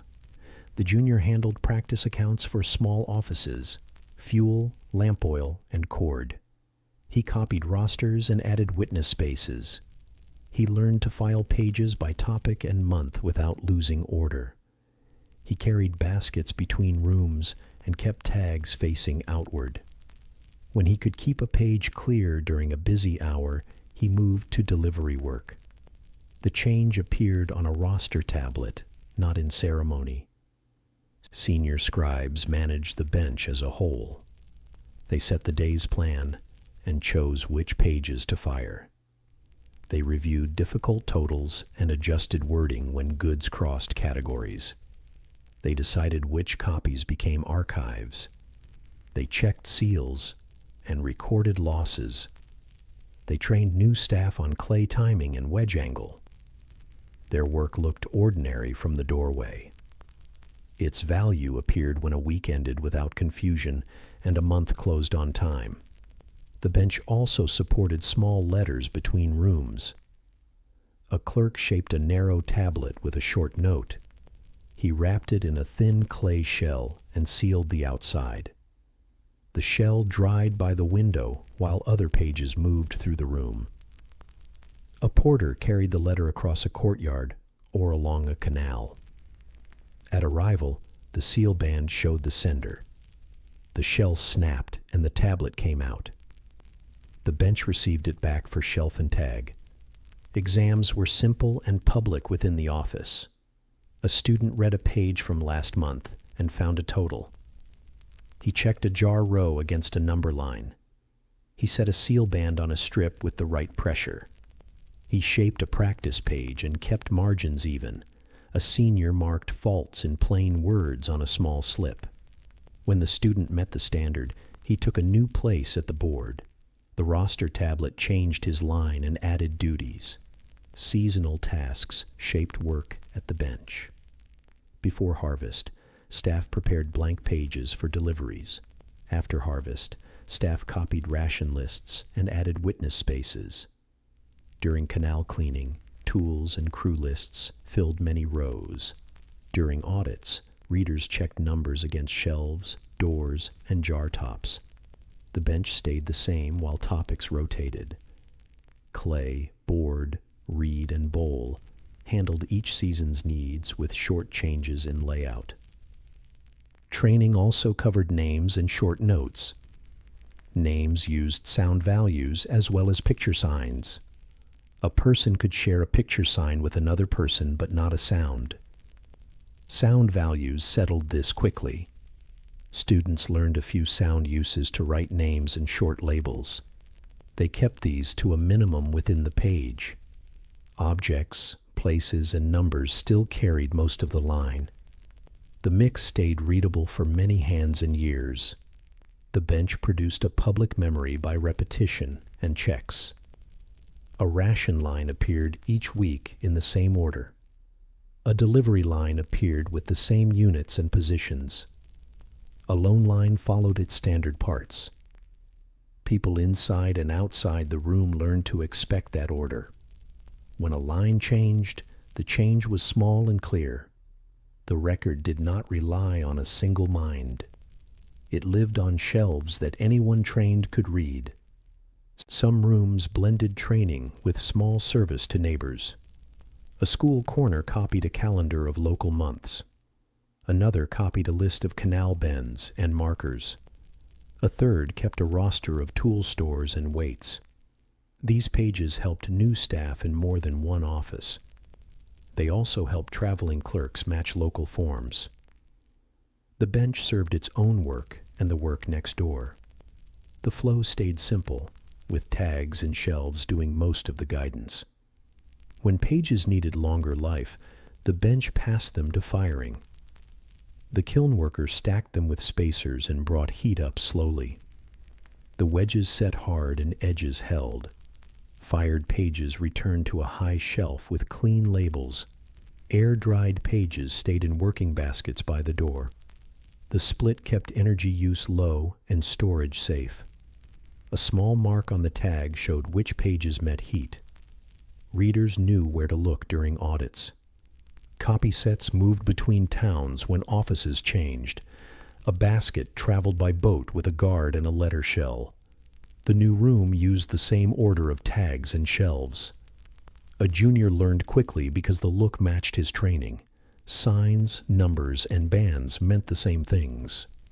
The bench did not need a new plan. Travel did not break reading. Records stayed useful away from their first walls. Over long spans, benches changed little because the fit was good. The board kept hands steady. Reeds made clear wedges. Clay accepted reuse and correction. Heat fixed pages that mattered. Shelves and tags gave order that eyes could trust. The workroom made this possible by staying quiet and plain. Public memory grew from many small acts that repeated without strain. The next day began where the last line ended, ready for another calm row. In southern Mesopotamia during the 3rd millennium BCE, large complexes organized food and tools. Courtyards lay inside walls with gates facing canals or roads. Shade fell from porticos onto swept packed earth. Baskets stood in groups near scales and low tables. Jars rested along cool walls under cloth covers. Clerks set tablets on boards and kept seals within reach. The air held a faint grain smell and cool, damp clay notes. The river hush carried through doorways and kept voices low. Courtyards followed a clear plan, so work stayed smooth and quiet. A receiving zone sat close to the gate and balance beam. A checking zone stood beside shelves for short waits. Storage rooms opened along the long sides of the yard. Paths between zones were straight and wide for 2 baskets abreast. A steward's desk faced the flow and the scales. Clay tags hung from pegs to mark topics and months. Bowls for sealing fragments stood near doorposts in plain view. Deliveries reached the gate by boat or cart and paused for inspection. Porters set baskets down near the balance and wiped dust from rims. A guard checked ceilings on doors, cords, or jar stoppers. A clerk compared a seal band to the roster tray. If the band matched, the basket moved to the scale. If there was doubt, the item returned to the checking zone. The steps were short and firm. The yard stayed orderly during busy hours. Grain moved by capacity units that matched scoops and jars. A sila, a standard cup-like volume, marked ladles and funnels. A gur, a large jar-sized volume, marked storage totals. Clerks wrote lines in the grain number set and kept rows straight. A porter watched the funnel empty and the scale settle. The clerk pressed the total beside the owner or team mark. A witness space remained clean at the edge. The reed left a dry, soft scrape. Oil and beer moved beside grain but needed extra care. Oil jars had narrow mouths and sealed stoppers with clay strips. Beer jars stood in shade with wet cloths around necks. Clerks used the oil and beer number sets and marked jar counts clearly. Seals crossed stoppers in straight bands. Strips dried before movement. A broken strip meant opening and a record. The smell near oil rows was mild and heavy. The air near beer rows was cool and grain-sweet. Ceilings formed a second track of control through rooms and doors. A cylinder seal, a small carved stone roller, left a clear band across damp clay. Door cords carried lumps pressed tight against wood. Jar lids carried strips pressed across mouths. A bulla, a clay envelope for tokens, appeared for packages still using tokens. Fragments from lawful openings dropped into a bowl by the guard's table. Later checks matched fragments to entries without argument. Staff roles stayed simple and visible. A gate guard watched bands and received carts. A porter moved baskets from gate to scale, then to storage. A clerk read seals and pressed entries. A steward reviewed lines and decided shelf or firing. A junior scribe copied fare pages and prepared tags. A kiln worker handled selected tablets for heat. Each person knew the path and tools. Calm routines kept hands from tripping over each other. Tablet flow matched the path of goods through the courtyard. A rough page began at receiving and held quick lines. A fair copy followed at the board near shelves. The clerk read numbers aloud in a low voice during copying. The steward checked totals and added a small note when needed. Some pages dried in air for weekly use. Others met low heat for longer storage. Finished sets entered baskets labeled by topic and month with clay tags. Rooms along the courtyard held stacked jars and measured sacks. Grain rooms had raised thresholds and hard floors against damp. Oil rooms were cooler with narrow doors and fewer lamps. Beer rooms had stands for jars and wide aisles for easy lifting, doors closed with cords and seal lumps at dusk. Inside each room, a small desk held a balance or scoop. Labels faced outward on shelves. The only frequent sounds were cloth rustle and jar taps. Calendars tied the courtyard to seasons and steady dates. Harvest months filled yards with measured sacks and busy scales. Canal cleaning months filled tool lists and crew rosters. Ration days repeated by week and month without change. Festival periods saw offerings enter and prepared goods leave. Clerks converted relative time into month names on each page. The habit kept sleepy checks clear. People read a month mark and knew where they were. Audits kept trust stable across weeks and seasons. A second clerk moved row by row with a tablet in hand. He checked seals on doors and stoppers. He counted jars on stands and sacks on pallets.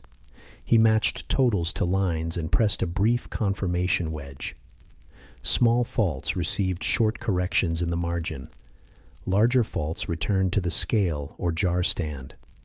The process remained slow and even. Voices stayed low while numbers matched objects. Courtyards touched workshops that supported storage without fuss. A cooper's corner checked jar stands and ring repairs. A rope rack held lengths for doors and bales. A small grinding room refreshed jar stoppers with clean clay. A kiln stood nearby for seal strips and selected tablets. Each space logged simple items: stands repaired, ropes measured, strips prepared. These notes used the same signs and numbers as the yard. The match reduced training time. Markets met storehouses at outer gates where trade moved quickly. Traders brought fish, cloth, wood, or reeds. A balance tested silver in shekels for some exchanges. A short receipt named item, amount, and date. When temple goods moved outward, the same units guided the line.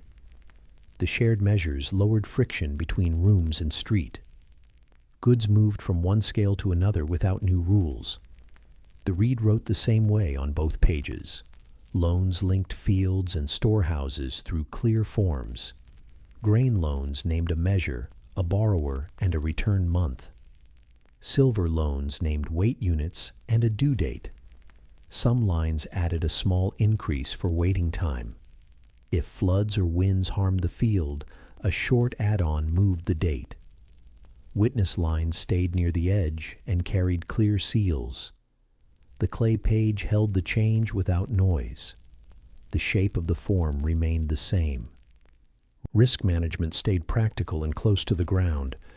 Sacks rotated so oldest goods left first. Raised pallets kept baskets above damp. Jars stood with gaps for air to pass. Rodents met clay-lined thresholds and checked doors. A failed stopper received a new strip and fresh band. Notes recorded repairs in short, plain lines. The system did not claim perfection.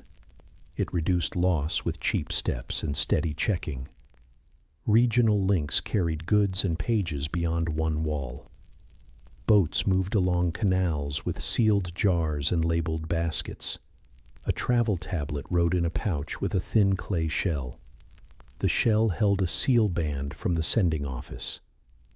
At arrival, guards checked the band, opened the shell, and filed the note. The receiving steward copied key lines to local format. The shared sign lists kept reading smooth across towns like Ur and Nippur. Training happened beside work, so learning stayed useful. New hands pressed sign lists in the morning, then copied real totals after midday. They learned the look of a clean row and the feel of a level beam. They learned the oil number set separate from the grain set. They learned to read a seal band before reading a line. As they advanced, they carried baskets to shelves without turning tags. The path from bench to yard was short and steady. The soundscape stayed quiet during long hours of movement. Scales creaked and settled. Seals rolled once with a gentle grit sound. Reed tips touched clay with dry scrapes. Cloth covers rustled over jar mouths. Sandals moved softly across swept floors. The river hush threaded through open doors. Lamps burned low under porticos when clouds filled the sky. The yard remained cool, regular and plain, even when busy. When a day pressed hard, the plan still held its shape. Deliveries paused rather than pushed. Checks ran in the same order as before. Bowls for fragments stayed half full and ready. Tags faced outward on every shelf. Pages lined up in baskets by month and topic. People read the same layout they had read last week. The order lowered strain when carts arrived together. Calm rows of wedges stood where raised voices might have stood. Some storerooms used mixed safeguards for higher value lines. A seal band crossed a scratch under the clay on a doorpost. A jar stopper carried cord marks beneath the strip. A witness added a partial band beside the main band. A short note named the choice on the relevant page. Inspectors looked for these marks first during rounds. The checks took moments. The route through rooms stayed smooth. Firing selected tablets gave the archives a longer memory. Loan records, audits, and rosters met low heat in planned batches. Fired pages returned hard and dark, with wedges sharp in shallow light. Air-dried pages stayed on working shelves for quick reach. A tiny sign on each tag showed which set had met heat. During audits, clerks pulled fired groups first, then the air-dried rows. The pattern made reading fast when time grew tight. Food flows met people at fixed points through the week. Workers collected barley and beer rations from a side courtyard. Clerks read names or marks and pressed short lines. Jars tipped steadily until measures matched the page. The issue table stayed clean and the funnel stood balanced. The reed paused between entries so the lines stayed exact. When the issue ended, a brief total closed the section. Seals crossed the margin band and dried. Temple kitchens shared walls with storage rooms and used the same units. Cooks drew oil and grain by the page, not by guess. A clerk watched draws and added a simple note. Ash pits received broken jars and tired stoppers. A grinding room made fresh clay for strips. Deliveries moved inward for the next meal. The system joined store, kitchen, and court through measures and bands. The match kept food steady for staff and visitors. Across months, paperwork formed paths through grain, oil, and beer. Lines tied baskets to scales and jars to doors. Seal bands tied rooms to hands and days to entries. Tags tied shelves to topics and months. Calm routines held all these ties without strain. When carts lined the gate, the order kept people from tripping. When boats missed a day, the order showed what to adjust. The courtyard remained a working map that anyone trained could read. In the 3rd millennium BCE, large offices kept ration tablets beside doors and scales. The tablets listed teams, names, and household marks. Beside each line sat measures of barley and beer. Some pages used oil or wool for special work, but grain and beer were common pay. The layout stayed clear and repeatable across months. A clerk wrote the item sign, then the number group, then a witness space. The room stayed calm. The reed made a soft scrape, and baskets shifted on swept floors. A ration tablet followed a stable order, so checks were simple. The left area named the team or the worker. The right area held numbers in the correct unit set. Barley used capacity signs tied to scoops and jars. Beer used jar counts tied to known container sizes. A date line fixed the month. A small space waited for a seal band. This order did not change with weather or mood. Trained readers could scan a page in moments and match it to jars. Containers and measures gave the page its weight in the room. A sila, a standard cup-like volume, marked scoops for barley. Larger units combined into a gur, a large jar-sized volume, when totals grew. Beer moved in jars sized for daily or weekly issue. The jar mouth was narrow for easy sealing. The clerk pressed numbers that matched these real sizes. A funnel's quiet rush and a balance beam's slow stillness guided the hand. The page and the containers agreed. Names appeared in different ways on the lines. Some workers had written names. Others held a personal mark. Household notes showed dependents who shared the ration. A line might read a worker, then a spouse mark, then a child count. The totals reflected the group. Some teams grouped by task: canal clearing, brick moving, weaving, or hauling. Others grouped by camp or gate. The system kept people visible without long talk at the table. The page carried the plan. Issue days followed a clear path in the courtyard. Workers formed short lines near the table. A porter lifted a jar or basket to the scale.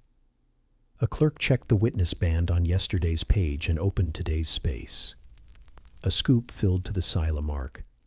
Barley slid into a sack. Beer jars tipped slowly until the mark matched the entry. The reed paused between lines so numbers stayed exact. The sounds were small: ceramic taps, reed scrapes, and mat rustle. Bakeries and breweries sat near the storerooms and used the same measures. Bakers drew flour by page and shaped fixed loaves for known counts. Ovens burned at steady heat with clean floors. Brewers drew malt and water and filled jars marked for volume. Cloth covers kept flies away. A clerk stood near both spaces and wrote short draws. The smell stayed mild: warm grain at the oven, cool grain sweet air near beer jars. Entries stayed brief and used the correct number set. Seals made each issue traceable without raised voices. A cylinder seal, a small carved stone roller, crossed a narrow clay strip at the tablet's edge. The band tied the page to a steward's hand.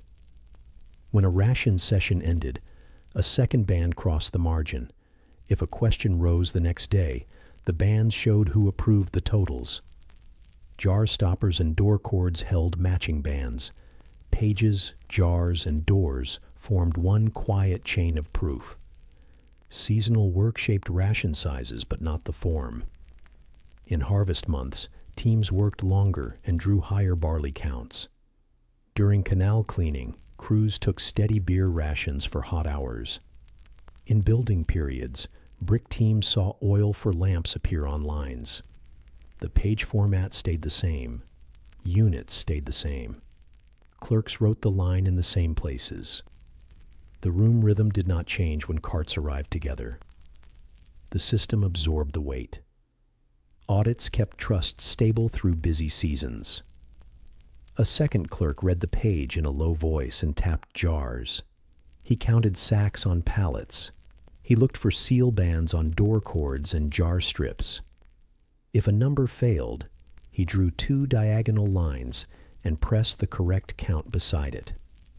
If a jar stopper had slipped, he wrote a short repair note and added a witness band. The process moved slowly and kept shape. The yard returned to its even sound. Training tied practice tablets to real ration work. Students copied sign lists in the morning and watched issue lines after midday. They learned to place units before numbers for grain and beer.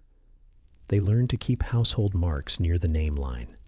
They practiced the witness space and the seal band. They watched the balance beam settle and matched the pause with the reed. When they could hold spacing during a rush hour, they moved to real entries. Some tablets carried both pay and attendance in simple marks.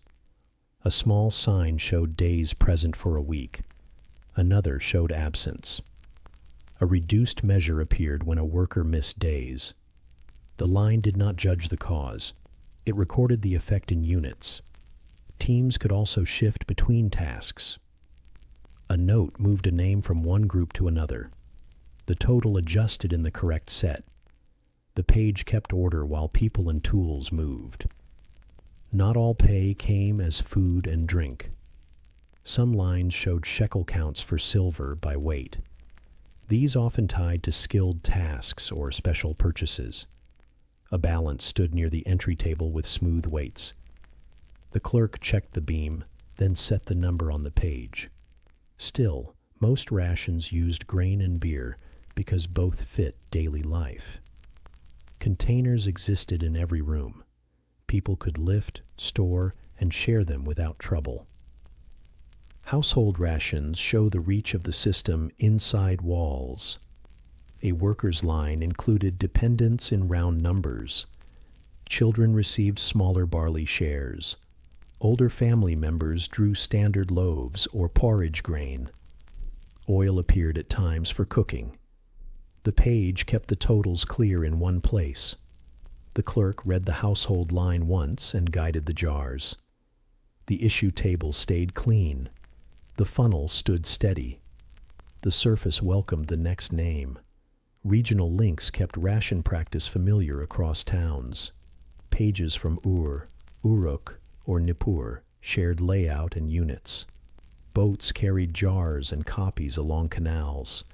A traveling clerk could read a local page without new training. A sila meant the same scoop.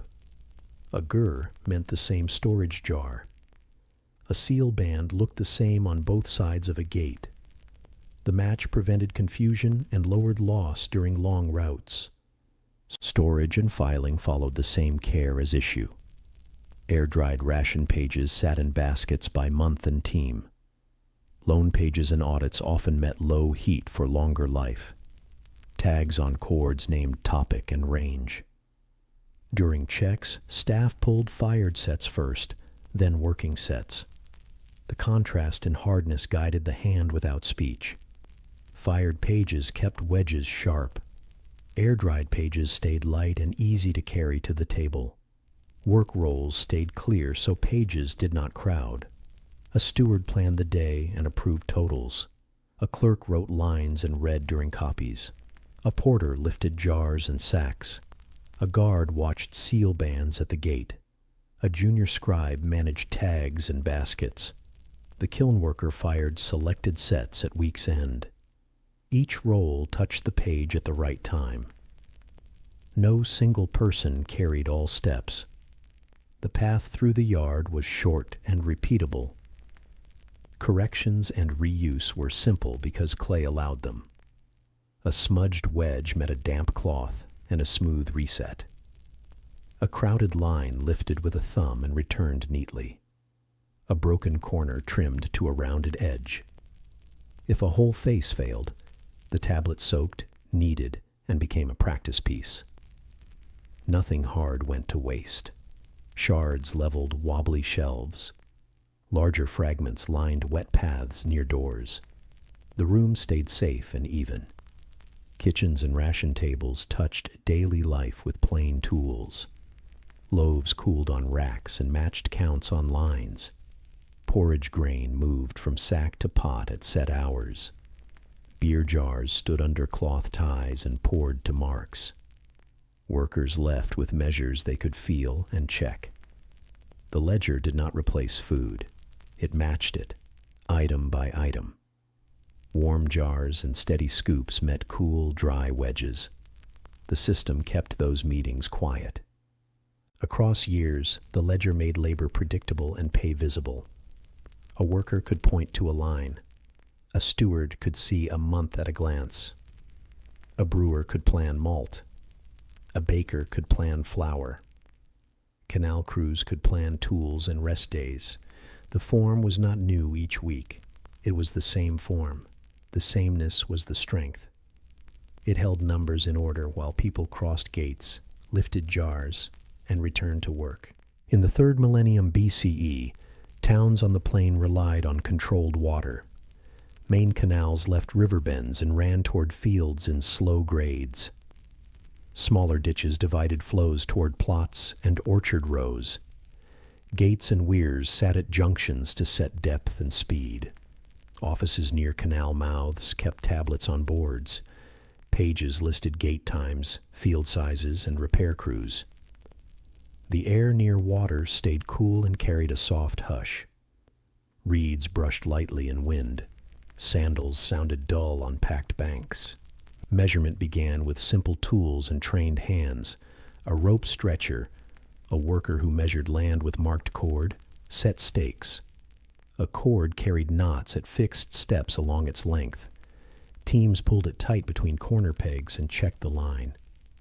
They used a nindan, a standard length unit, as their base.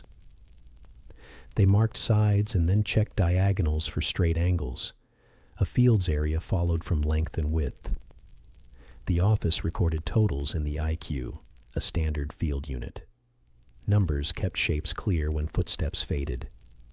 Tablets for field registers kept entries short and consistent. A line named the plot holder, or office. Next came length and width in nindan. The total in iku closed the line. Notes named neighbors on each side, canal, lane, wall, or another field. A witness space sat at the edge for seals. Some lines added a brief use label, such as barley or date palms. The page read the same way month after month. A finger could trace from owner to size without pause. Irrigation schedules set flows by month and day. Pages named gates, sections, and order of turns. One row opened a head gate for a fixed time. The next row passed water to a secondary ditch. Another row listed the closing time and the crew to watch boards. The month followed the moon, so dates stayed easy to find. Guards checked boards, lifts, and straps. The loudest sound was water meeting wood. Numbers moved water fairly when voices would have struggled. Maintenance pages planned work before tools left the yard. A line named the ditch bend or levee face. Tools followed: baskets, short shovels, and wooden scrapers. Crews appeared by size and day. A brief note fixed where to dump silt. Another named where to patch with straw mixed clay. The plan fit the season. After floods, levees needed fast repairs.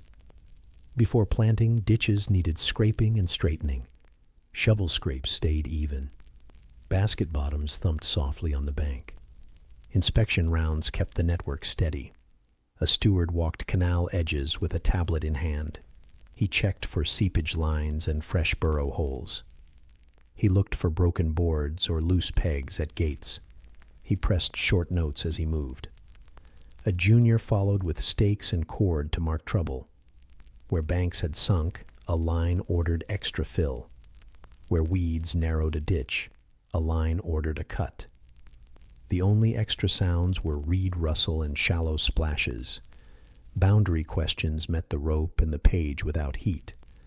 A worker pointed to an old stake. Another pointed to a furrow line. The steward read the register and remeasured with the cord. Length, width, and diagonals settled the corner. A note moved a stake a short distance if needed. Witnesses pressed seals near the margin band. The page matched the ground and closed the matter. The field returned to work with rows and water in place. Seasons shaped both pages and paths. High water brought silt that raised low ground. Crews leveled fresh layers with boards and feet. Schedules shifted to release pressure on long bends. Dry months required more checks at weirs and head gates. Some canals narrowed to keep depth. Others opened diversion cuts to orchards. The office changed times but not the form. Numbers stayed in the same rows, so hands found their place quickly. Rights and dues appeared in plain units tied to water. Scholars suggest some offices recorded water turns owed by fields. A line showed a fraction of flow time each week. Another showed labor owed to shared repairs. Rations and water turns sometimes sat on paired pages. People saw their part in barley and in minutes at a gate. When floods harmed a plot, a short add-on moved a due date. The habit kept talk short and work visible. Division points needed careful notes because many paths met there. Pages named upstream and downstream levels for each weir. They set plank heights for low and high days. They fixed inspection times in the morning and late afternoon. Guards read the line and moved boards to marks. They logged changes and pressed a brief wedge. The sound was steady. Board slide, water change, and then quiet. The next reader knew exactly where to look. Land assignments used the same frame in more than one period. In some towns, plots supported offices or crews. In other times, plots supported soldiers or specialists. A line named the assignee, the field size, and the duty. A seal band linked the page to an official. Renewals appeared as short add-ons at the year line. If a holder changed, the rope returned to corners, and the register line changed hands. The shape of the entry stayed the same. Tools for level and straightness stayed simple and close. A marked rod tested ditch depth against the plan. A plumb line checked gate posts. A straight edge tested board faces before setting. Ropes dried in shade to hold length. Stakes were cut fresh when tips split. The bench sharpened knives for cord ends. These small steps kept measures true. They also kept crews from repeating work. The tone remained practical and quiet. Some tablets carried sketches where space required a plan. A plot outline appeared as a rectangle with side numbers. A canal line ran along one edge with its name.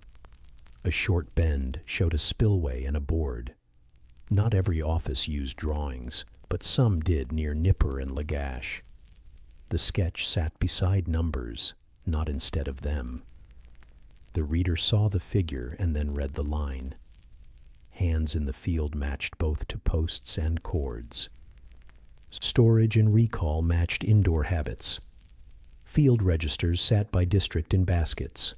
Schedules sat by canal name and month. Repair lists sat by bend and season. Fired copies existed for long-term grants and large works. Air-dried pages served weekly rounds. Clay tags on cords named topic and dates. A reader could pull a basket and find a gate or plot within moments. Order saved steps on long banks and hot days. Crews moved in calm groups along banks. 2 carried the cord and stakes. 2 carried shovels and baskets. 1 carried the tablet and a small seal. They set stakes, scraped silt, lifted loads, and checked levels. They drank from jars at shade stops. They pressed a short wedge after each section. The ground smelled wet and clean. The only extra noise came from frogs at shallow pools. The pace matched the page and the sky. At season's end, numbers showed what ground and water had done. Pages summed sections scraped, banks patched, and gates repaired. Registers showed plots leveled and cords reset. Schedules showed turns met and delays fixed. The office chose which sets to fire and which to reuse. Fired pages moved to a high shelf. Working pages returned to baskets. The form allowed both choices without confusion. Water moved because numbers agreed, and tools followed rows on clay.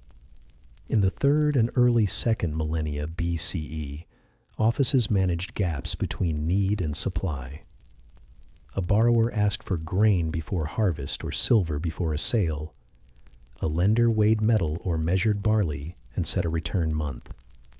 A tablet held these points in calm wedges. The room contained a balance, standard weights, scoops, and seals. A board kept tablets steady. A lamp burned low on dull days. The air smelled of clay and grain dust. The balance beam creaked, then settled. Loan tablets followed a stable form that readers recognized at a glance. The first line named lender and borrower in a fixed order. The second named the amount and the unit set. For silver, the unit was the shekel, and the mina, weights for metal. For grain, the unit was the sila and the gur, capacity measures. Another line set the due month by name. A brief line noted interest. Witnesses stood along the edge with seals. The page left no empty places. Silver loans used the balance most directly. Smooth weights sat in a tray. A rod pointer showed level. A clerk set metal pieces on one pan and standards on the other. When the beam stood still, the amount was fixed. The reed pressed the number in the silver number set. A witness looked once and rolled a narrow seal band on the margin. The sound field was small, metal touch, beam hush, and a soft reed scrape. The entry matched the scale. Barley loans used storage and capacity units rather than weight. A funnel guided grain into a jar until the mark reached a rim line. A clerk wrote the number in the grain set and added the jar sign. The due month often followed the harvest period by 1 or 2 months. Jars moved to the borrower's side courtyard. The lender's page stayed on a shelf near the door. When a repayment day arrived, the same funnel and marks returned. Interest lines were short and clear, so counting stayed simple. Scholars suggest silver loans often used a fixed yearly rate near 1/5. Grain loans often used a fixed yearly rate near 1/3. The figure sat after the amount as a plain number group. Interest did not shout its presence. It stood in a known place. Some pages added the word for added before the figure. The rest of the form did not change. Readers found totals without strain. Time control made a loan into a plan rather than a guess. Months followed the moon, and offices named them on the line. Some pages also noted after harvest, which anchored the sense of work. If a return month moved, a short add-on wedge appeared. A witness sealed the margin again. If part of the amount returned early, a receipt tablet recorded the portion. The clerk filed the receipt against the loan. The shelf carried both, side by side. Sureties and pledges kept promises firm without noise. A surety, a named person who guaranteed payment, stood in many pages. The name sat after the borrower with a brief sign. At times a pledge tied the loan to an orchard share, a house part, or a store jar. The pledge stood in one calm line. If repayment required a transfer, a short follow-up tablet showed the change. The office cared for order in the lines as much as for goods. Disputes met tools and layout, not raised voices. If a number was unclear, a clerk drew 2 diagonal lines and pressed the correct one beside it. If metal weight was questioned, the balance returned to level with the same standards. If a month name seemed wrong, the calendar board settled the count. A witness marked the correction. The page never tried to explain feelings. It showed units, dates, and seals. Work resumed at once. Copies and envelopes supported travel and distance. Some loans generated a small letter tablet for another office. The letter rode in a thin clay shell with a seal band. A porter carried it along levees and roads. At arrival, a guard checked the band, snapped the shell, and filed the inner piece. The lending office kept the full contract at home. The receiving office held the short notice. Both used the same sign sets and months. Training for loan pages began with model lines on practice tablets. Students copied the formula in the same order each day. They learned lender before borrower, amount before unit, month before witnesses. They practiced the small interest line until it looked the same each time. They read back totals by tracing left to right with a finger. A senior watched spacing and pressure, not speed. Good pages relied on pace more than force. Some loans bridged trade rather than farming. A trader borrowed silver to buy cloth or wood. The due month matched a known market cycle. The page named a dock or gate for delivery. A guard recognized the place line at once. When goods sold, the borrower returned silver by weight. The balance set the end point again. Seed loans matched sowing and harvest. Trade loans matched travel and sale. The format held both, without change. Storage and firing choices matched the life of the contract. Many loan tablets met low heat after the witness bands dried. Heat fixed wedges against damp and handling. Fired pages returned hard and dark, with lines clear in shallow light. Air-dried receipts stayed in baskets for quick access. Clay tags on cords named year ranges and topics. During audits, clerks pulled fired loans first, then their receipts. The shelf order kept reading smooth. Payment brought quiet steps and little ceremony. The borrower, or surety, stood at the balance or funnel. A clerk checked the name line and amount. For silver, metal went on the pan until the beam steadied at level. For grain, the funnel poured to marks. The reed pressed a short receipt with amount, unit, and month. A narrow seal band crossed the margin. The receipt moved to the basket near the contract. The room returned to its even sound. When fields failed or floods cut paths, pages showed small shifts. A steward wrote a new due month as an add-on. He never erased the old one. The witness band joined the margin once more. If a larger change was needed, a new tablet replaced the first. The old tablet moved to a basket with a cancel mark. The new tablet repeated lender, borrower, amount, and interest. The form kept events legible in short, linked steps. Rates and rules did not float between rooms. They sat on shelves. Offices kept short tables that showed unit changes and common interest lines. Readers checked them like weights and jars. The tables did not argue or advise. They showed what was in use. A young clerk learned to match loan pages to these tables. A senior clerk checked only corners and spacing. Pages that matched tables moved faster through later work. Witness practice tied paper, people, and doors into one set. Names stood on the edge beside narrow bands. The same bands appeared on jar strips and door lumps in related rooms. During checks, readers scanned bands before reading lines. A match sped the moment. Mismatches moved a basket back to a desk. The sound was still small. Seal roll, reed scrape, and a brief beam click. The habit kept the pace low and sure. Some contracts used staged returns with fixed points. A line named an amount at mid-year and an amount at year-end. The clerk left space for brief receipt wedges under each stage. The borrower returned with metal or grain and closed the first part. The second waited in the same place, easy to find. The tablet traveled less because the future was inside it. The shelf did not need extra pages for simple steps.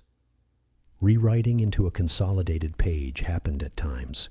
When a borrower held several small loans, a clerk copied totals into one order tablet. The small pages moved to a cancel basket. The new page carried one interest line and 1 month. The step reduced shelf space and checks. The practice also lowered errors in busy periods. The reed kept the same discipline: lender, borrower, amount, unit, month, interest, witnesses. Private lenders and temple offices used similar forms. Scholars suggest large households and merchants both lent in this way. Names differed. Benches and shelves looked alike. The fit came from shared tools and months. A local weight matched a standard by a quick test. A jar mark matched a scoop by a quick pour. The reed did not need a new habit when a clerk changed rooms. Reading remained steady across gates and years. The senses inside these rooms stayed gentle and concrete. Clay held a faint damp during writing and a dry feel after firing. The balance gave a small wooden sigh as it leveled. Silver touched the pan and made a light ring. Barley moved with a soft rush through the funnel. The lamp flame ticked on rare still days. Reed tips clicked and lifted. The room added no more sound than work required. Across many months, a loan tablet turned uncertainty into a timetable.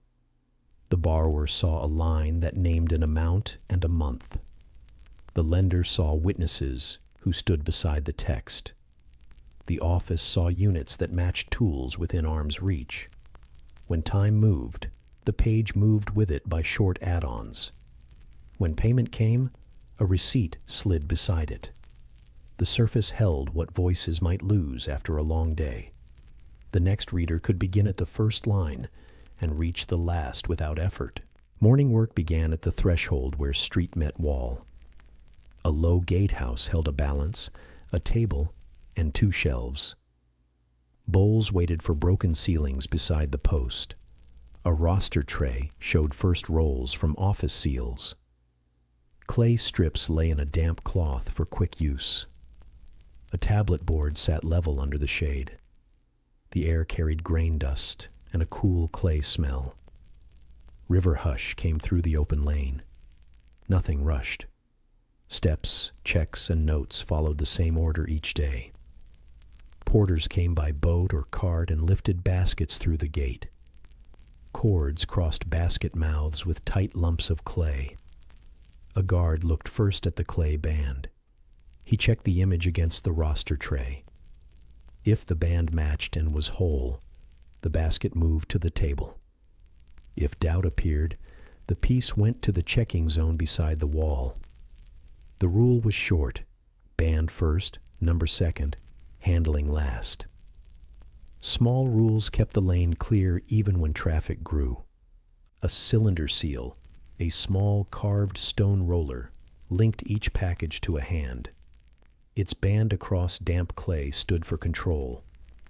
Some loads used a bulla, a clay envelope for tokens, when tokens still traveled.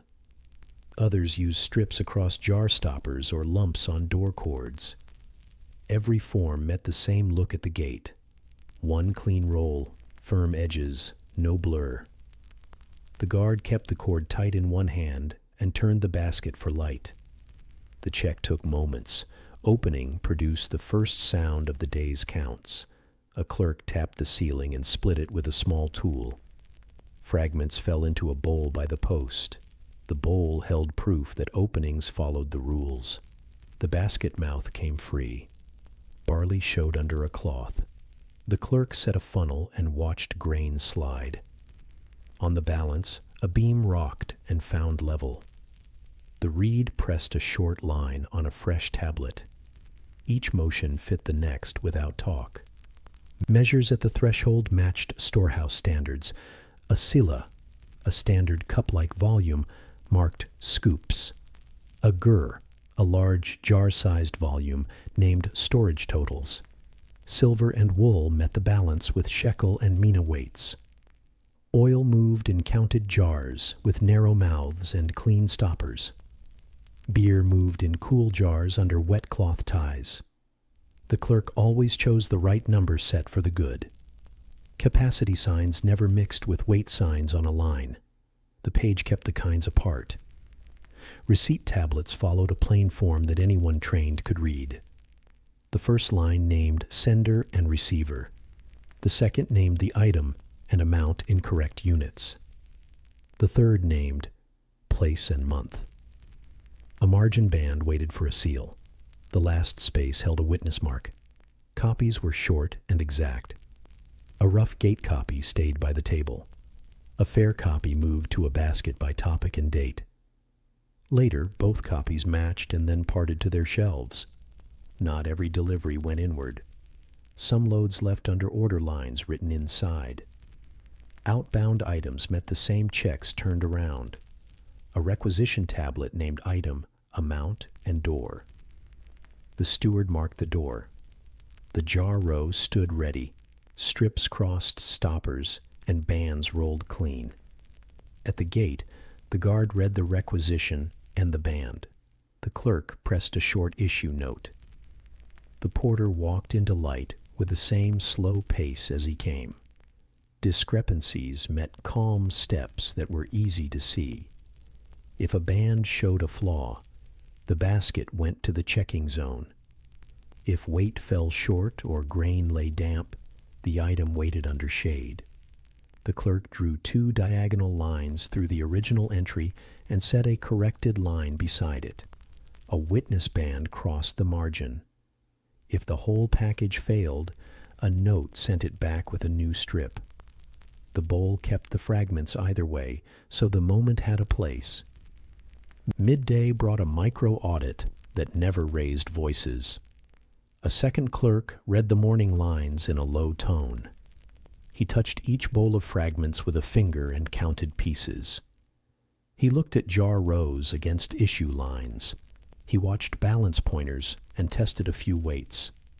If repairs were needed, a short note named the scale foot or table plank. If lines crowded, a fresh tablet replaced the rough copy. Work went on while checks moved around it. Gate tools stayed simple because simple tools lasted. The board for tablets stood flat and clean. The balance beam found stillness without squeak once oiled. Weights lived under cloth, smooth and cool to the hand. A knife trimmed reeds to a clean bevel.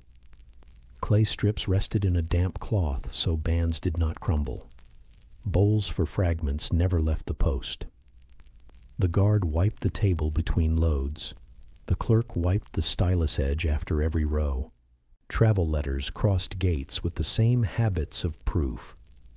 A short tablet wrapped in a thin clay shell carried a message. The shell showed a seal band and a place name. The carrier handed it to the guard first. The guard checked the band against the roster tray. A dry crack opened the shell. The inner tablet moved to the clerk's board. A brief receipt fixed arrival. The shell fragments went to a small bowl marked for letters. Every kind of clay had a bowl. Some days brought mixed cargo that needed careful sections. Fish, cloth, reeds, and wood stood in one cart. The clerk set small dividers on the tablet face. He wrote each section in the correct number set. Fish used counts by bundle or basket. Cloth used length or piece counts. Reeds used bundles by tie. Wood used pieces or weight in special cases. The margin carried 1 seal band for the whole cart and small witness marks for sections. Reading stayed quick. Training at the gate stayed close to the table.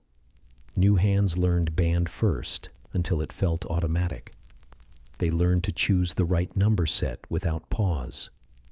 They pressed short receipt lines with enough space for later notes.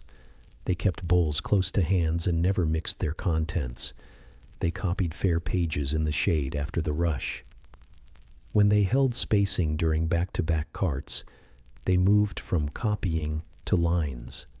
The roster tablet added their names quietly. The day's log sat beside individual receipts. It summed baskets, jars, and pieces by item. It showed totals for inward and outward paths.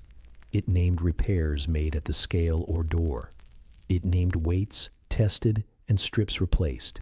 It left a space for an evening seal.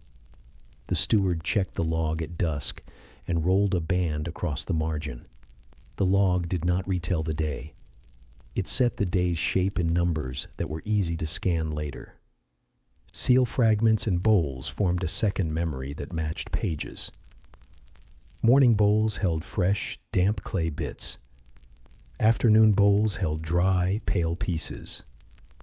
During audits, a reader poured a bowl onto a tray and lined fragments by band image.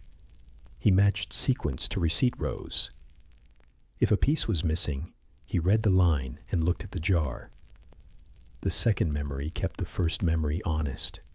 Neither spoke alone. Both stayed in reach of one hand. When the sun dropped, the lane slowed. The last cart stood under the gate and waited for the check. A guard looked once more at the band and the roster tray. A clerk pressed the last line on the gate copy. A witness rolled a narrow band across the margin. The strip on the door cord received its evening band.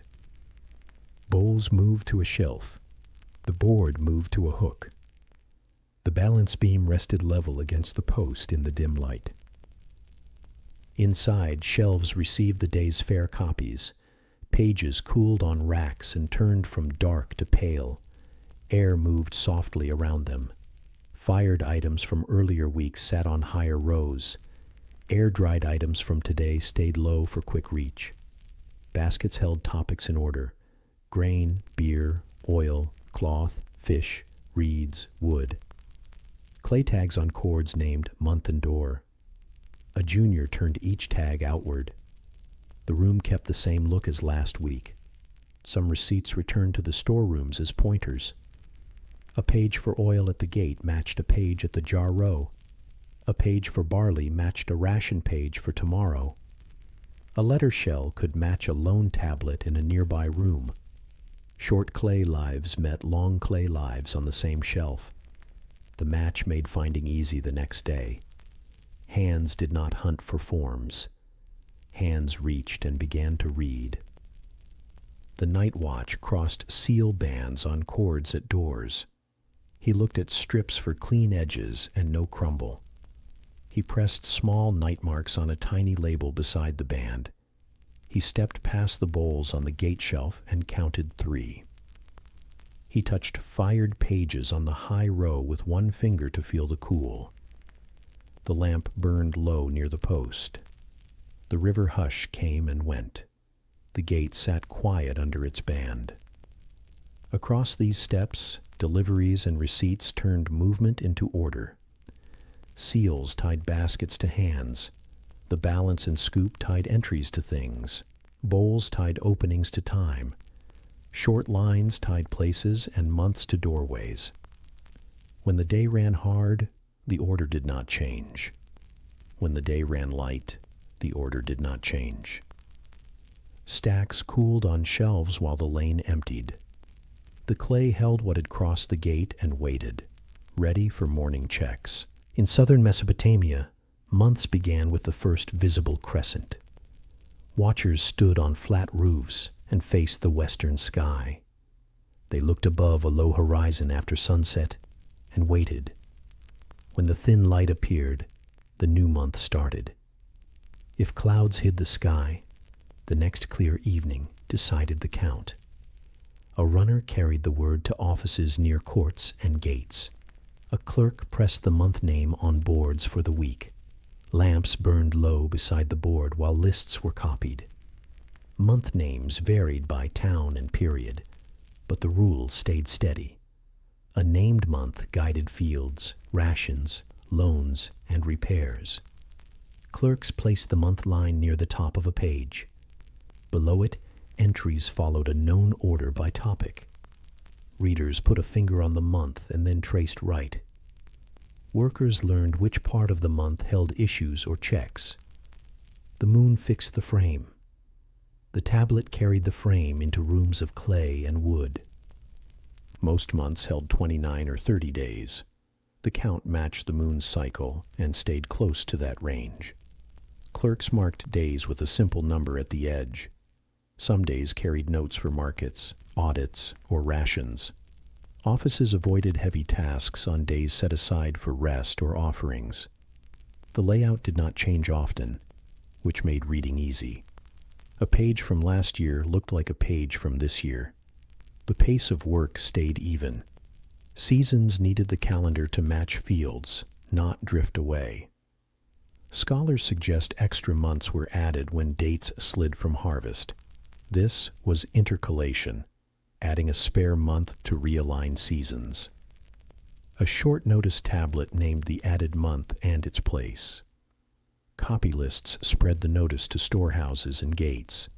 Loan pages received add-on wedges that moved due dates forward. Irrigation schedules shifted by the same notice. The change looked small on Clay and solved a large problem outside. Ration work used the month line like a rail for repeatable days. First week issues went to crews on canal banks. Second week issues went to brick teams near kilns. Third week issues went to weaving rooms and kitchens. Fourth week issues closed with short totals and witness bands. If the crescent appeared a day later, the week labels moved with it. The habit kept food and drink steady. The ledger did not guess. It followed the night count that eyes could check.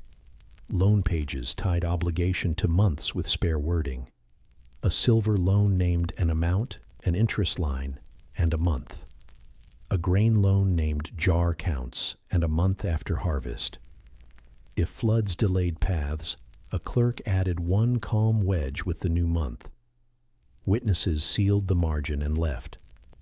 The borrower saw the change in a place that never moved. Time lived in the same corner on every page. People did not need speeches to learn it again. Irrigation turns came from pages that sat near headgates. The month name stood at the top beside the canal name. Rows marked opening times and closing times for each ditch. Guards checked the line and raised boards to a mark. They walked at the same hour the next day and looked again. If the moon count moved a due day, the mark moved with it. Water followed the board. The board followed the row. The row followed the month. Temple and market days used the month line as a steady pointer. Kitchens drew grain for offerings on fixed dates. Markets set cart fees for certain days near mid-month. Weights and jars saw the same rush across many months. Clerks knew which shelves to pull first when a date returned. They placed the relevant basket near the door the day before. The practice flattened busy hours and kept voices low. Predictable dates helped small rooms do large work. Night watches divided each dark stretch into 3 parts. Staff called them first, middle, and last watch. Gate seals were checked at the start of each watch. Lamps were trimmed at the start of each watch. Some notes named which watch saw a cart or letter. The watch name sat after the day number and before the line. It helped readers find events without doubt. The watch system kept the night from turning into a blank space. Simple tools fixed time in the room with no fuss. A notched board tracked day numbers. A cord with knots tracked week points. A narrow tablet held the month's short plan. Clerks moved a small peg down the board each dawn. They turned the narrow tablet at sunset and checked the sky. If a clouded series made the count uncertain, the office copied the city notice when it came. The peg moved back or stayed. The shelves did not change their order. Some towns used lists that tied months to farm steps. One list named plowing and sowing in early months. Another named cutting and drying later. Canal scraping sat before sowing, not after. Orchard pruning sat before heat, not during heat. These lists reduced arguments at gates because they matched months. When a man pointed to a task, the clerk pointed to a date. The talk ended in a quiet line that both hands could press. Year labels kept months from floating in memory. Early rooms used year names, a line that named an event to label the year. The year name sat near the top above the month. Later offices used eponym lists in other regions, but the habit was similar. A named year tied the stack to a moment beyond one wall. When baskets moved to another town, the year label eased checks. The page felt local and also traveled. Observation carried light sensory notes that returned each month. Roof plaster felt cool under sandals after sunset. Air near the stair smelled like clay dust and oil. A clerk shielded eyes with one hand and watched a low band of sky. When the thin curve showed, A runner went down the stairs.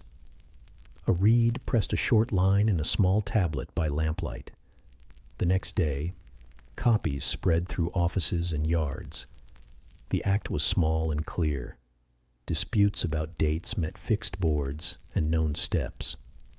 If one gate counted a day more, the notice tablet settled the mark. If two rooms wrote different month names, the senior clerk copied the city line.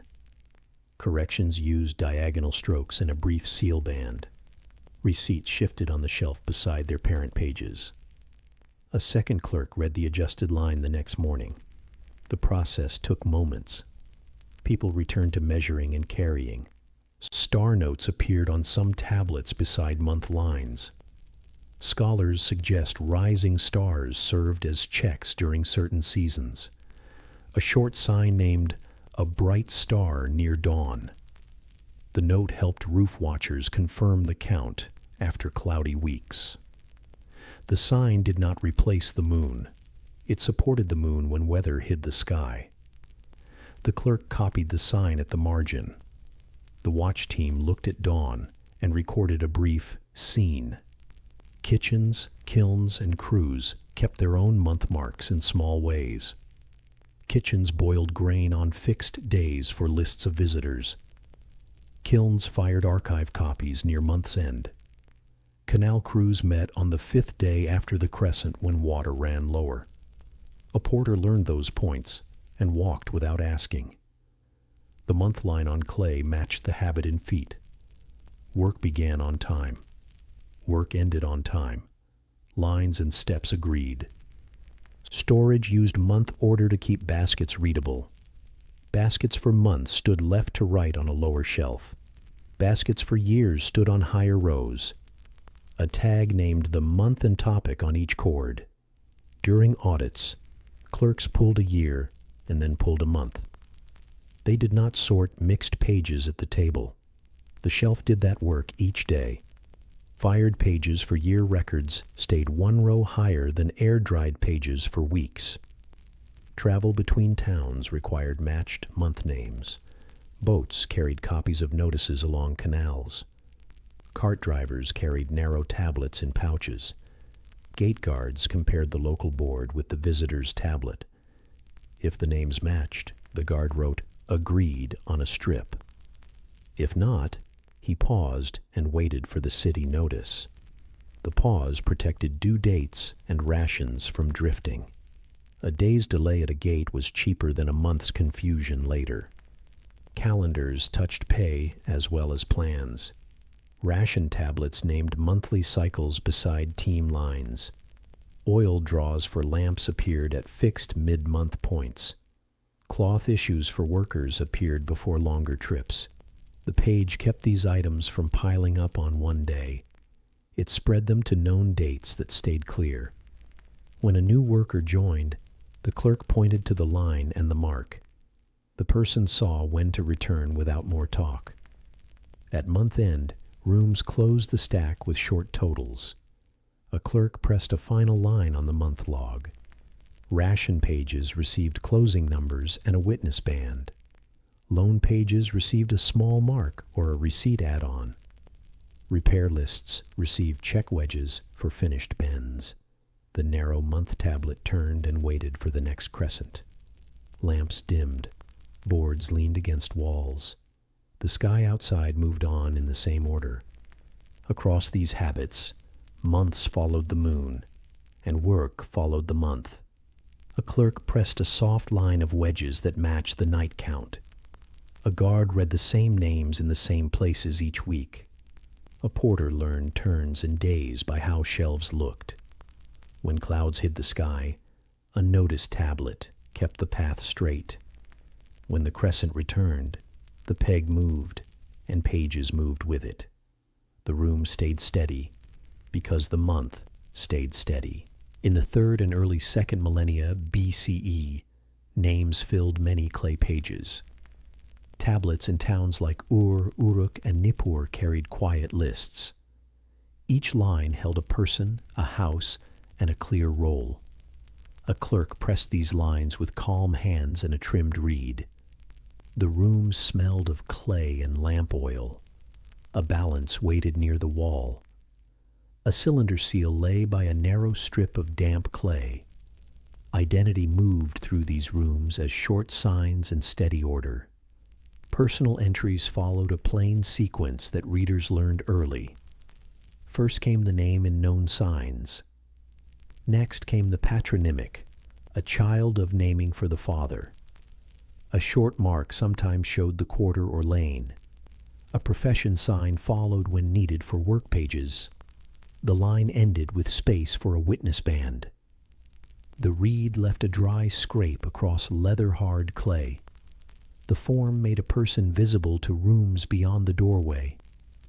Households appeared as units on ration and delivery pages. A head of house stood first on the line. Dependents followed as small counted signs.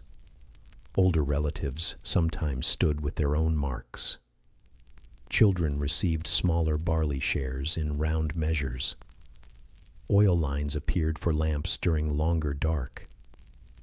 The household mark matched a physical door and a lane name.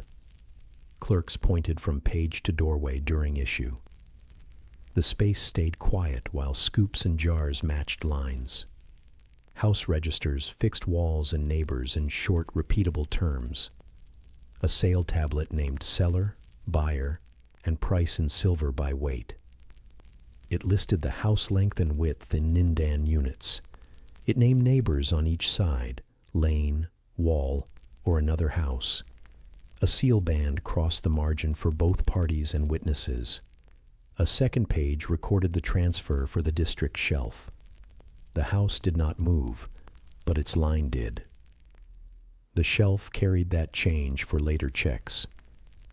Profession lists grouped people by regular tasks and tools. Teams of weavers stood in one section with loom marks. Brewers stood with jars and malt signs. Reed cutters stood with bundle signs by canal names. Porters stood with cart or boat marks near the gate. A month name sat above every section. These lists guided rations, tool draws, and repair crews. A clerk could plan a week by reading one page. The reed kept the order even in busy hours. Seals tied a person to a page without long speech. A cylinder seal, a small carved stone roller, left one clean band. The band often showed animals, plants, or a simple figure. It traveled on a cord at the wrist or neck. Offices kept a roster tray with first rolls. A notice tablet recorded lost or broken seals. When a person changed roles, the roster gained a fresh roll. A strip of damp clay waited so the test could dry without smudge. Small tablets acted as passes or personal receipts. A porter carried a short page that named his line and door. A worker carried a ration chit with day, name, and measures. A borrower carried a brief receipt for a partial return. These pieces fit a hand and a pouch. The guard at a gate checked the seal band first. The clerk read the short line and set the basket moving. Bowls near the post caught the broken fragments as proof. Family ties sometimes needed more than the patronymic. A marriage tablet named both houses and listed gifts or goods. A dowry, goods brought to a new household, stood in capacity or weight units. Witnesses rolled bands along the edge. An adoption tablet recorded a transfer of care and future duties. These lines were short and literal. They held dates, names, and units that matched jars and balances. The tablets returned to shelves marked by lane and topic. Work terms for skilled training appeared in compact forms. An apprenticeship, a fixed period of learning under a master, stood in months or years. The page named tasks, tools, and simple dues. Food and oil shares appeared in round amounts. A witness band fixed the promise for both sides. When the period ended, a small release tablet closed the matter. The same seal returned to the margin. The shelf kept both pages near each other for quick checks. District lists counted people by house and lane at intervals. A clerk walked with a board and a small jar of clay. He read door marks and pressed short lines. He noted absent workers with a simple sign. He added new doors with length and width in round numbers. The tally produced dues in labor days for canal work. It also set ration plans for coming months. The walk was slow. The reed met clay. The lane returned to quiet. Names needed clarity when many people shared the same sound. Clerks used extra signs to sort lines without debate. A profession sign could follow the name. A lane mark could follow the patronymic. Sometimes a place name joined a person when work moved between towns. Sound values helped when picture signs were unclear. The aim stayed the same each time. A reader could point to one person and not another within moments. Travel between towns called for pages that carried identity outward. Letters of introduction named a person, a house, and a reason. A thin clay shell wrapped the letter and held a band. The carrier reached a gate along a canal or road. A guard checked the roster tray and the band image. A dry crack opened the shell. The inner page moved to a desk. A short receipt recorded arrival. The link between houses and names remained clear in new rooms. Inheritance lines changed pages with plain wording and tools. An estate tablet named a house and its pieces by number. It named heirs in order and used simple fractions. A witness band crossed the margin. A second page recorded the change for the district shelf. A third adjusted ration pages for the next month. The house stayed in its lane. Its line changed hands in clay. The process kept emotions off the page and let work continue. House doors carried marks that matched the shelf. A small lump of clay near a lintel held a seal band. A scratch under the lump showed a doorpost sign. Night Watch pressed a tiny mark beside the band each round. In the morning, the steward checked for clean edges. Inside, a tag on a cord named month and lane. The match between door and shelf kept errors low. The sounds were light: seal roll, strap rub, and the faint river hush. Some people used name tablets for debts and small trades. A cloth seller kept a page of regular buyers with short totals. A boatman kept a page of lanes he served each month. A brewer kept a page of jars issued and returned. These pages were not long. They carried dates, names, and counts in neat rows. They sat near a doorway for easy reach. A balance or scoop stood within arm's length. The routine reduced talk and saved steps. Temple lists linked offerings to houses and persons in known units. A page named a date, a house mark, and a measure of grain. Oil and wool appeared in smaller amounts. A second page tallied the month for the district. A third named workers who handled the items. Names, houses, and roles met in one quiet set. The same cylinder seals appeared on door cords and margins.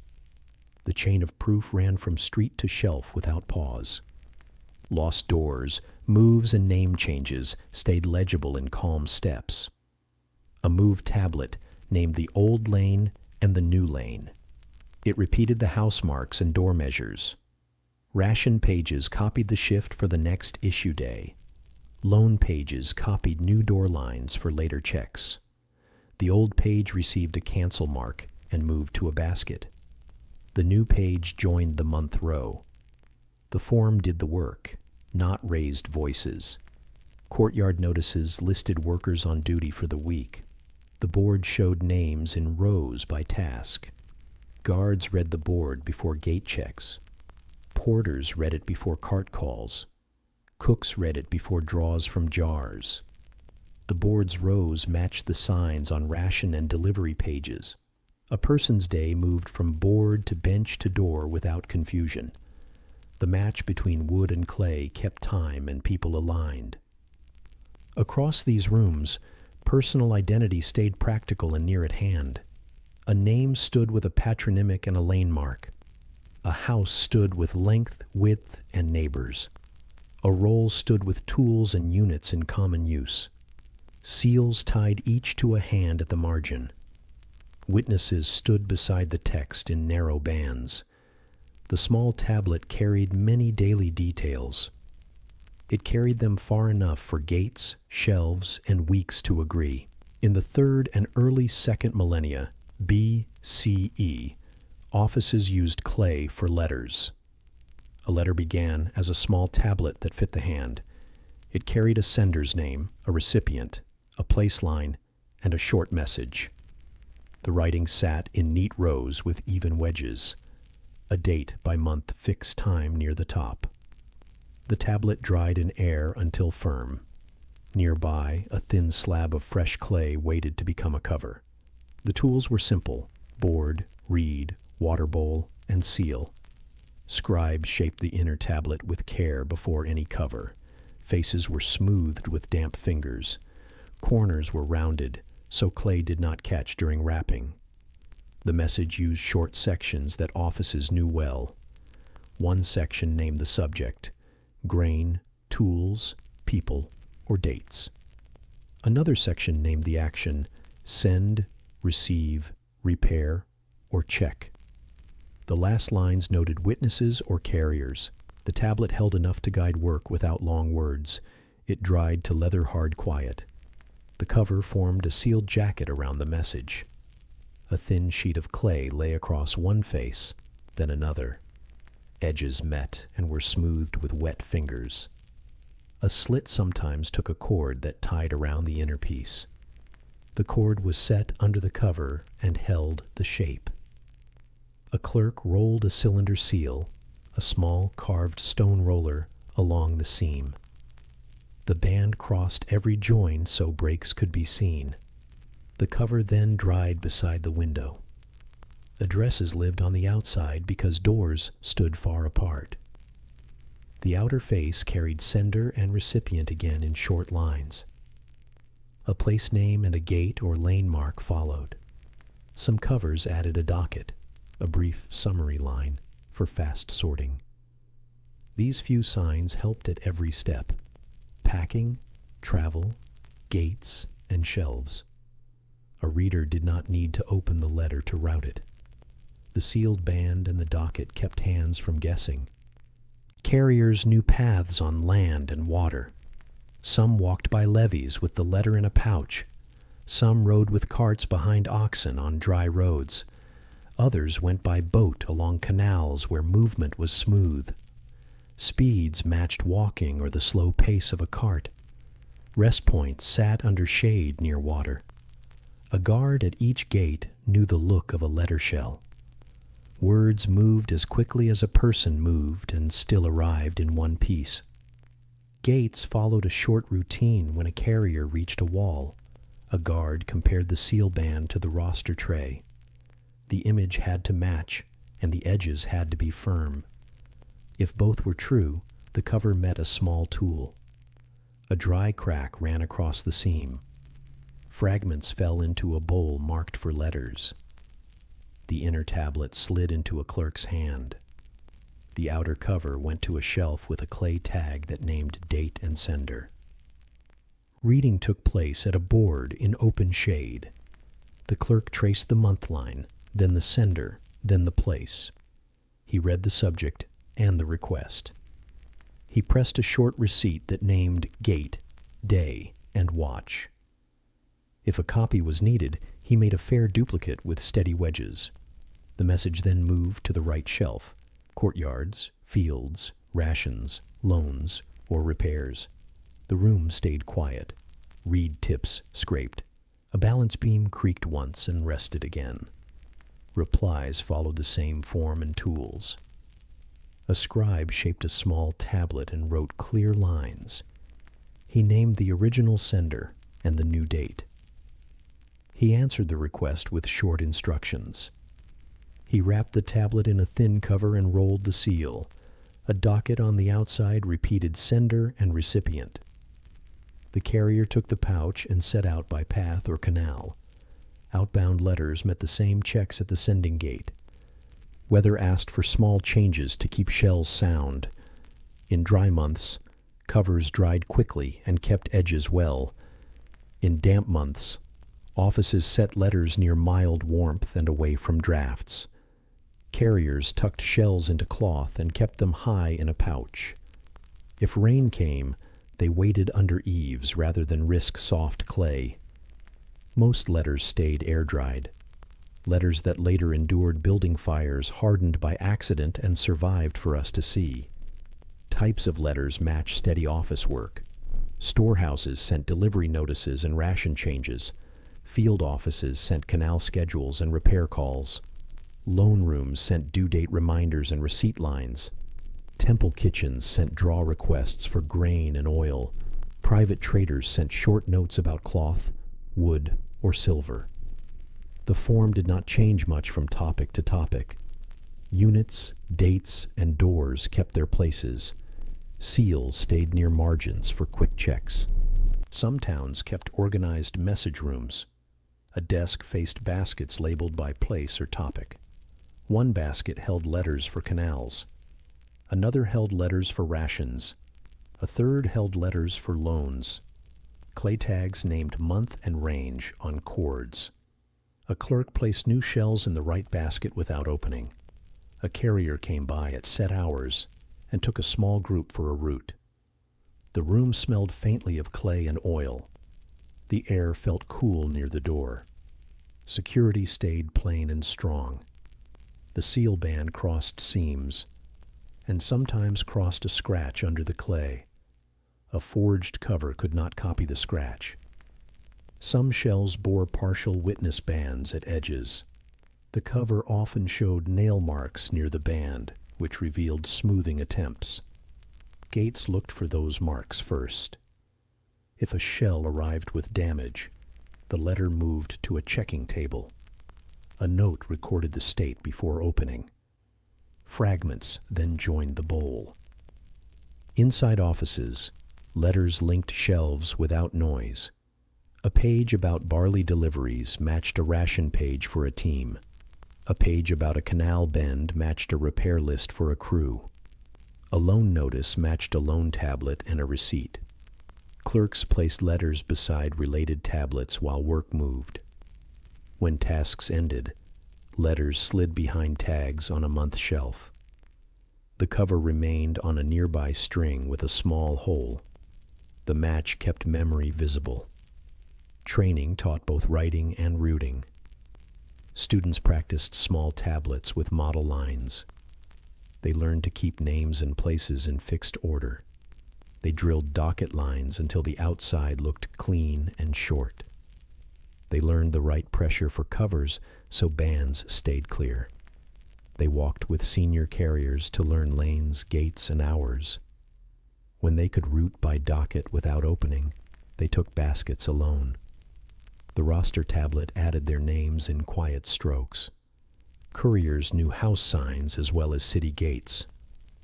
Door lintels carried clay lumps with bands that matched office rosters. Lane posts had marks that pointed to districts. Letters named these points in a few signs. A courier followed marks, asked nothing, and saved time. The door guard checked the band, cracked the shell, and brought the inner page to a board. The reply returned by the same route. The cycle kept speed steady without horses or loud signals. Records of travel formed a narrow layer of notes. Some covers carried a small sequence of check marks. One mark showed the sending desk. Another showed a gate. A third showed arrival. These tiny notes helped during audits. A clerk poured shell fragments onto a tray and counted marks. He matched count to receipt lines. If a step was missing, he followed the route backward with quiet care. The system found gaps without meetings. Letters also crossed towns that used related scripts. A message from one city could be read in another because sign sets matched. Months had shared names, or clear matches by list. units stayed within the same families of measures. A traveling clerk recognized layout even when sign shapes changed slightly. He copied a reply in local style and wrapped it cleanly. The return met the same checks in the first town. The path remained smooth. Some letters carried small items under the cover. A thin strip of metal as a weight sample rode inside. A short cord knot rode inside to show a length or tie. These inserts sat against the inner tablet and under the seal band. The practice allowed quick tests at the gate without debate. After opening, the insert went to a small dish beside the board. The clerk pressed a note on the letter and kept the dish with the shell. Firing was rare, but useful when letters needed long life. A decree or a boundary order might meet low heat after reading. The cover was not fired. The inner tablet was. The fired tablet returned to a high shelf with a clay tag. The room kept moving pages at arm height for ease. Fires in later ages hardened many entire sets. That is why many letters survive with sharp wedge rows and simple covers. Heat preserved what air alone could not. Sound stayed low in every step of this work. A seal rolled with a faint grit tone. A tool tapped a seam, and the clay cracked dry. The inner tablet slid and touched the board with a soft click. The reed wrote with a dry scrape. Water in a bowl rustled when a finger smoothed a cover. Sandals moved on packed earth near the doorway. A canal made a steady hush just beyond the wall.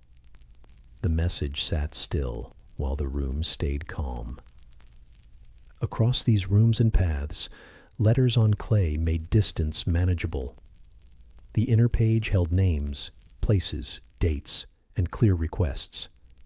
The outer cover kept hands honest and roads simple. Gates checked bands, broke shells, and filed fragments in bowls. Carriers walked or sailed at human speed and still kept order. The same few signs, names, doors, months, and units, let words travel far without losing shape. The system did its work in small motions with steady tools and quiet shelves. In the 3rd and early 2nd millennia BCE, schools worked beside offices. A low room held benches, boards, water bowls, and reed styluses. Lamps burned at a steady height against the wall. A senior scribe kept large tablets on a shelf within reach. Students shaped thick practice tablets from a common tray. The air smelled of damp clay and lamp oil. The only regular sounds were reed scrapes, cloth wipes, and soft footfalls. Teachers kept word lists, tablets that group words by topic, as shared references. One large tablet named sign values and common objects. Another named professions, tools, and duties. A third named trees, stones, and cities. The tablets were heavy, broad, and slow to dry. They stayed in the room as master copies. Students worked on smaller pieces and copied from them. When edges wore down, the master was recut or recopied. Lists of sign values, readings a sign could carry, trained the basic hand. Early writing used picture signs and number groups. Later signs also held sounds. A value list set one sign, then its readings in fixed order. Students copied the row, spacing wedges to match angles on the master. The lesson kept form over speed. Some signs had many readings, others had just one. The board stayed level, so strokes did not slip. Profession lists set out work roles that offices used daily. One column named a job, a second added a short note. Weavers, brewers, reed cutters, boatmen, porters, and scribes stood in sequence. Some entries grouped supervisors above crews. Others grouped specialists beside tools.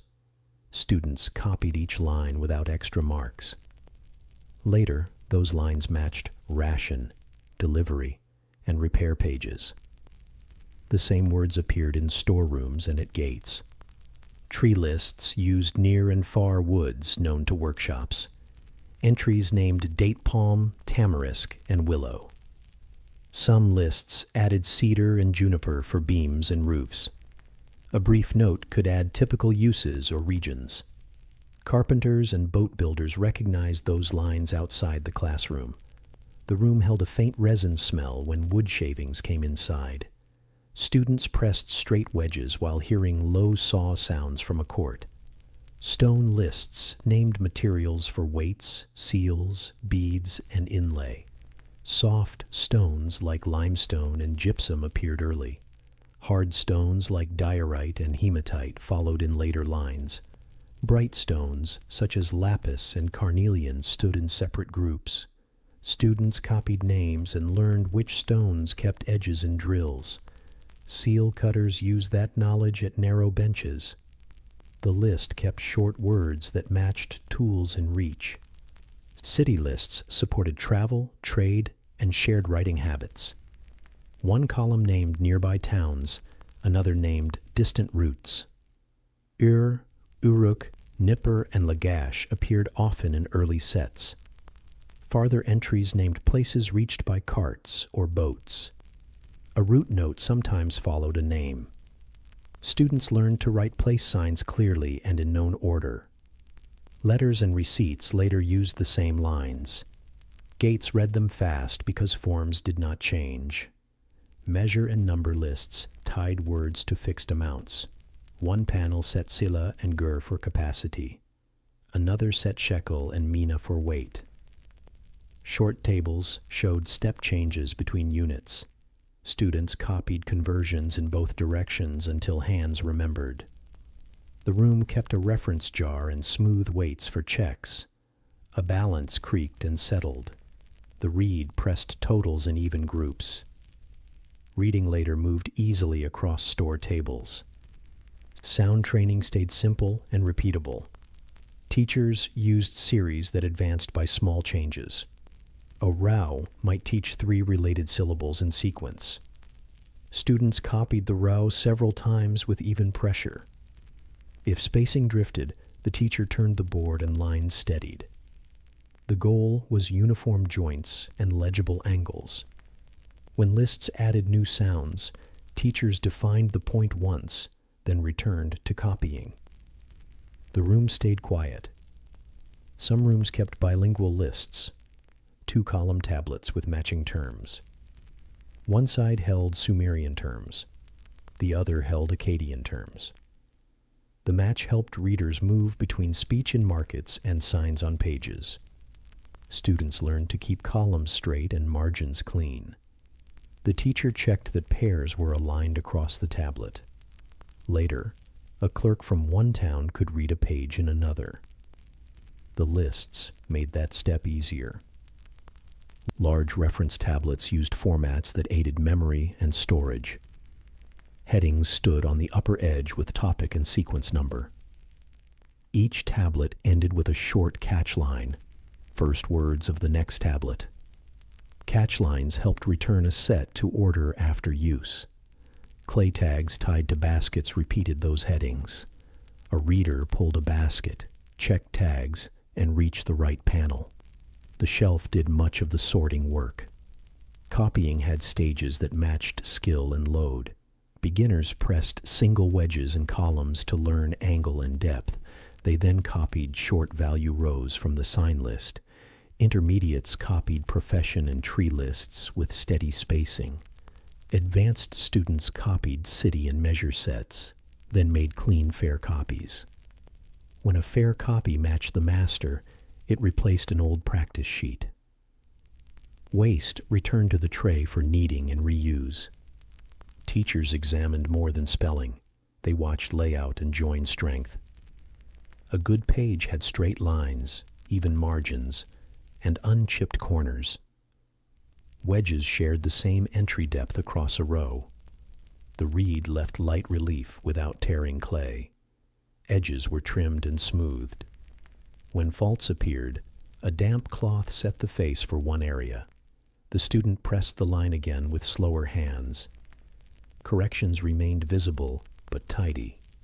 Some lists expanded across periods and stayed in use for centuries.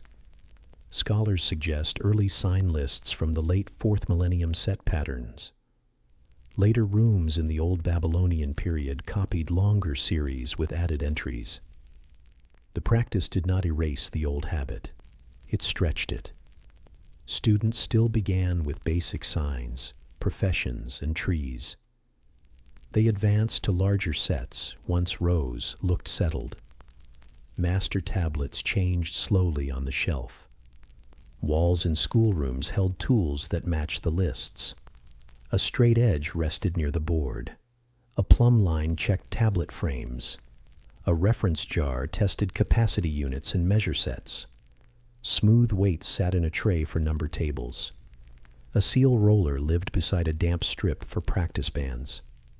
Students learned where to put each tool back. Learning moved with hands as much as eyes. Memory grew from steady placements. Reading practice matched copying in weight and pace. Students read value lists from left to right with a finger. They pointed to a sign, then said its readings in order. They read profession lines and paused at tool terms. They read tree and stone groups with a brief note about use. Teachers kept voices low and even. The room heard quiet recitation and dry reed clicks. Nothing sharp entered the sound field. Storage of knowledge looked like storage of goods. Baskets lined a low shelf with tags on cords. One basket held sign values. One held professions. One held trees, stones, and metals. One held cities and routes. Copy sets sat behind masters, so wear stayed on practice pieces. Fired copies of main panels lived higher on the wall. Air-dried practice stayed low for reuse. The room's order made retrieval quick during lessons. Occasional exams joined routine days without drama. A student received a mixed list: 3 signs, 3 jobs, 3 woods, and 3 towns. He copied each group on a small board. He read them back in a steady voice. He placed the tablet on a rack and wiped the board. The teacher pressed a brief mark on a slip with date and topic. The slip went into a small bowl near the door. The room returned to copying. Knowledge moved from classroom to office by neat steps. A junior scribe trained on lists joined ration work in slow hours. He recognized job names and tool lines from the profession set. He recognized city lines on delivery letters. He recognized wood and stone terms on workshop draws. The change felt small because the words matched in both rooms. The lists had shaped the hands before the tasks arrived. Traveling scribes carried the habit between towns. A person trained in could read a tablet in Nipper. Layout stayed familiar even where sign shapes shifted slightly. Bilingual lists supported moves between speech communities. The reed pressed the same order of topics: item, unit, number, date. The shelf used the same tag style and basket row. A school's order became a region's order. Lists made that reach possible in quiet ways. Large master tablets wore slowly but did wear. Corners rounded after many lessons. Headings smoothed and needed retracing. Teachers repaired frames with damp clay and firm thumbs. When a panel thinned, a fresh master replaced it. The old master met low heat if its words were important. Fired masters stood higher on the wall as anchors. Students copied from the new one, but could compare both when needed. Some lists described tools for writing itself. A panel named reed, knife, board, bowl, and cloth. Another named kiln parts for firing tablets. Students copied those entries early. They learned how each piece affected wedges and rows. A dull reed edge widened strokes and weakened joins. A warped board tilted lines. A dry cloth scratched faces. The list turned into quiet checks before copying began. Faults dropped as habits formed. The sensory field of these rooms stayed calm and narrow. Reed tips clicked, then lifted. Cloth wiped and left a faint mark of moisture. Clay smelled clean when kneaded and earthy when dry. Lamps hissed lightly on cool mornings. Air flowed at the doorway and cooled fingers. Hands moved from basket to board at a measured pace. Nothing asked for speed. Everything asked for the same shape, again. Across these routines, word lists turned writing into shared practice. Sign values taught control. Profession lines matched real work. Trees and stones matched real stock. City names matched real routes. Measures matched jars and weights on nearby shelves. Students copied until hands remembered, and shelves held what hands had learned.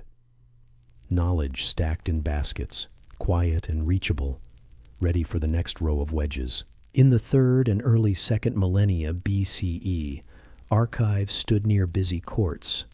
A door opened to a cool room with thick walls and narrow light. Shelves lined two sides at shoulder height. Reed baskets sat under the lower boards. Tall jars stood against the back wall. Clay tags on cords named topics and months. A small table held a lamp, a board, and a roster tablet. The air smelled of dry clay and reed. Dust rested lightly where brooms had passed. Intake used a fixed path so nothing drifted. A clerk brought fair copies from workrooms and set them by month. He checked month names and year labels against the roster. A steward pressed a small sign if firing was planned. Fired items moved to a tray for later heat. Air-dried items moved to baskets for current use. Each group received a tag with topic, place, and time. The tag used few signs in a known order. Storage mixed 3 simple forms to fit many needs. Flat shelves held recent pages that saw daily checks. Reed baskets held monthly sets by topic, tied with clay tags.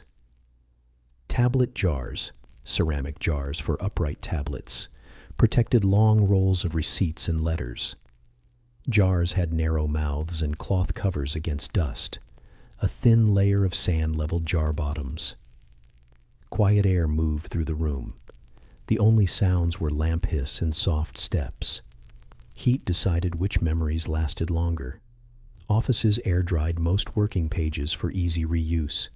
Selected sets met low, even heat in a kiln near the yard.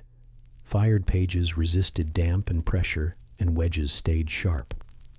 Scholars note another path to survival. When buildings later burned, many air-dried tablets hardened by accident. That is why fired archives and burned rooms dominate what remains.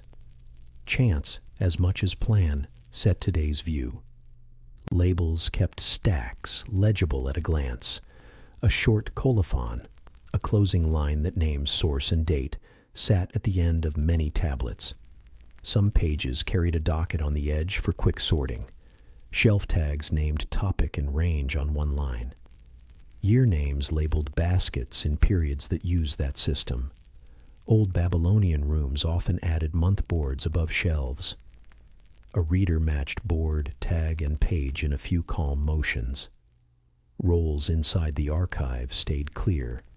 A steward planned firing batches and shelf order. A recording scribe logged arrivals and issued loans to other rooms. A cleaner brushed boards and kept baskets free of grit. The kiln worker stacked selected sets with spacers. At set times, an auditor traced a finger down tags and pressed brief tally wedges. Hands moved slowly. Checking mattered more than speed. The room kept its shape across seasons. Retrieval followed a short, visible routine. A messenger arrived with a narrow request tablet. The recording scribe read topic and month and pulled the basket. He lifted the right page and pressed a tiny loan slip. The page traveled to a gate or bench and returned by dusk. If it stayed overnight, the loan slip remained with the shelf tag. A second clerk read slips each morning. Missing items stood out without meetings. Bundles crossed towns with covers and lists. A stack for travel received a thin clay wrap and a seal band. A finding list rode on top as a short inventory tablet. The carrier followed canals or roads at walking pace. At arrival, guards checked the bands and broke the wraps.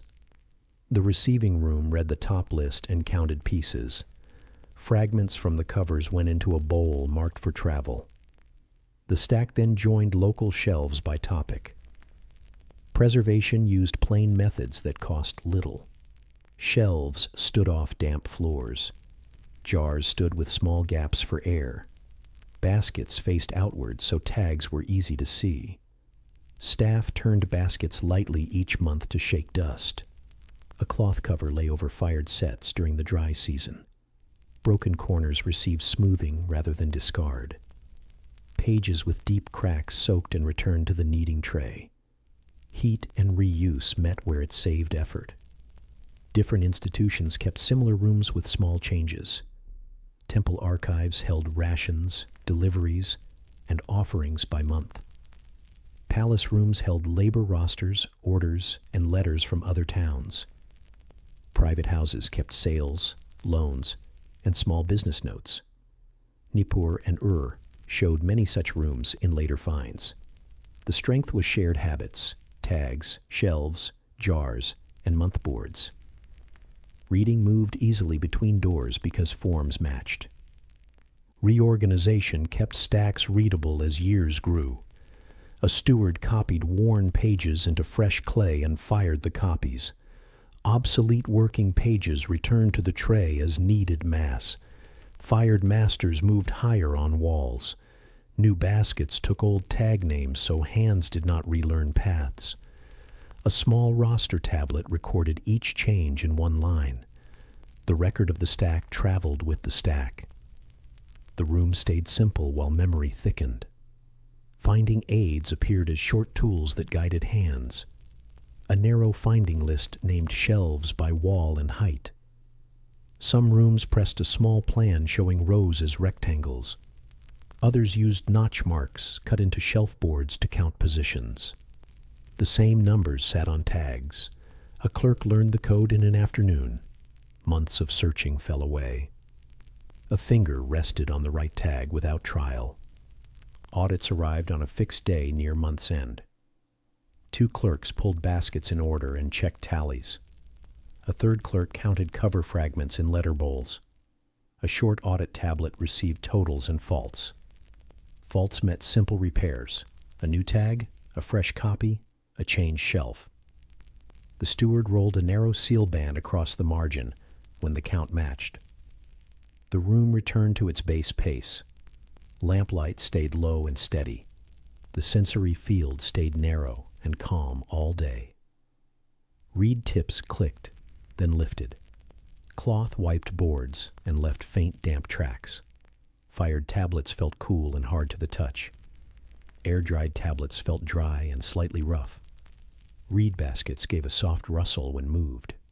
Lamps made a low hiss when oil levels dropped. Outside, the river made a mild hush that reached the door. Nothing sharp disturbed long hours of sorting. Some archives used mixed materials for safety. Fires hardened clay, but wood and cord needed caution. A water jar stood near the kiln door. A sand bin stood near lamps. Pegs kept baskets from slipping during tremors. Doors closed with sealed cords at dusk. Night watch pressed a small mark beside each band. Morning found the marks dry and pale. The process left visible traces without words. Over time, rooms spoke through stacks more than through voices. A shelf of ration pages showed food flows in quiet rows. A jar of receipts showed many small returns that closed loans. A basket of repair lists showed which canal bends needed steady work. A fired set of orders showed what stayed important across years. The institution appeared as tags, boards, and the reach of a hand. The clay did the talking. When buildings changed, archives changed with them. A move to a larger court brought longer shelves and wider aisles. A move to a smaller house brought more baskets and fewer jars. The habits stayed the same. Tags named topics, months, and years. Pages kept colophons and edge dockets. Fired copies stood high. Air-dried sets stayed low. New walls learned old order in a few days. Work resumed without new training. Loss and chance shaped what remains for modern rooms. Floods erased air-dried stacks that never met heat. Fires baked entire shelves and froze their order in place. Later digging pulled pieces from burned rooms and left quiet gaps elsewhere. Surviving sets leaned toward what heat protected and dust spared. The view today comes through that filter. The ancient plan was broader. The method was steady in places now gone. Even with that filter, the method reads clearly, shelves grouped by topic and time, tags matched boards and jars, colophons tied pages to months and year names, finding lists shortened steps, loans and returns left slips that closed the loop. Firing made some sets last beyond one house and one flood. The pieces fit because each was small and clear. The room needed few words to keep itself whole. At twilight, stacks cooled on shelves after a warm day. The steward turned the month board and set tomorrow's basket near the door. The recording scribe placed the roster tablet on its peg. Lamps dropped to a low flame behind trimmed wicks. Sealed cords touched doorposts and kept their bands clean. Air moved softly across clay faces and reed. The room held order in place with tags and rows, ready for another measured day. In the late 3rd millennium, BCE, writing met a change in voice. Sumerian lines stayed on many pages, but Akkadian lines grew beside them. Akkadian belonged to the Semitic family, a group of related languages. Sumerian stood apart from that family. Offices did not rebuild their benches. They adjusted signs and training. Reeds, boards, bowls, and seals stayed in place. Lamps still hissed. River air still moved through doorways. Clay accepted new sounds without protest. Scribes handled both languages because work required both. Temple rations and canal notes continued in Sumerian for long periods. Letters, orders, and legal lines appeared more often in Akkadian. Some tablets mixed the two in fixed parts. Month names, numbers, and unit signs read the same across pages. A clerk kept his hand steady and his order familiar. He changed a sign value rather than his routine. The room sounded like reed on clay, not like debate. Cuneiform began as marks for things and numbers. Over time, many signs gained sound values for syllables. Akkadian needed those values because it joined consonants and vowels in patterns. Scribes pressed a sign for chi, another for na, and another for tum. A syllabary, a set of signs for syllables, grew beside older word signs. The mix let pages write names, verbs, and short phrases with clarity.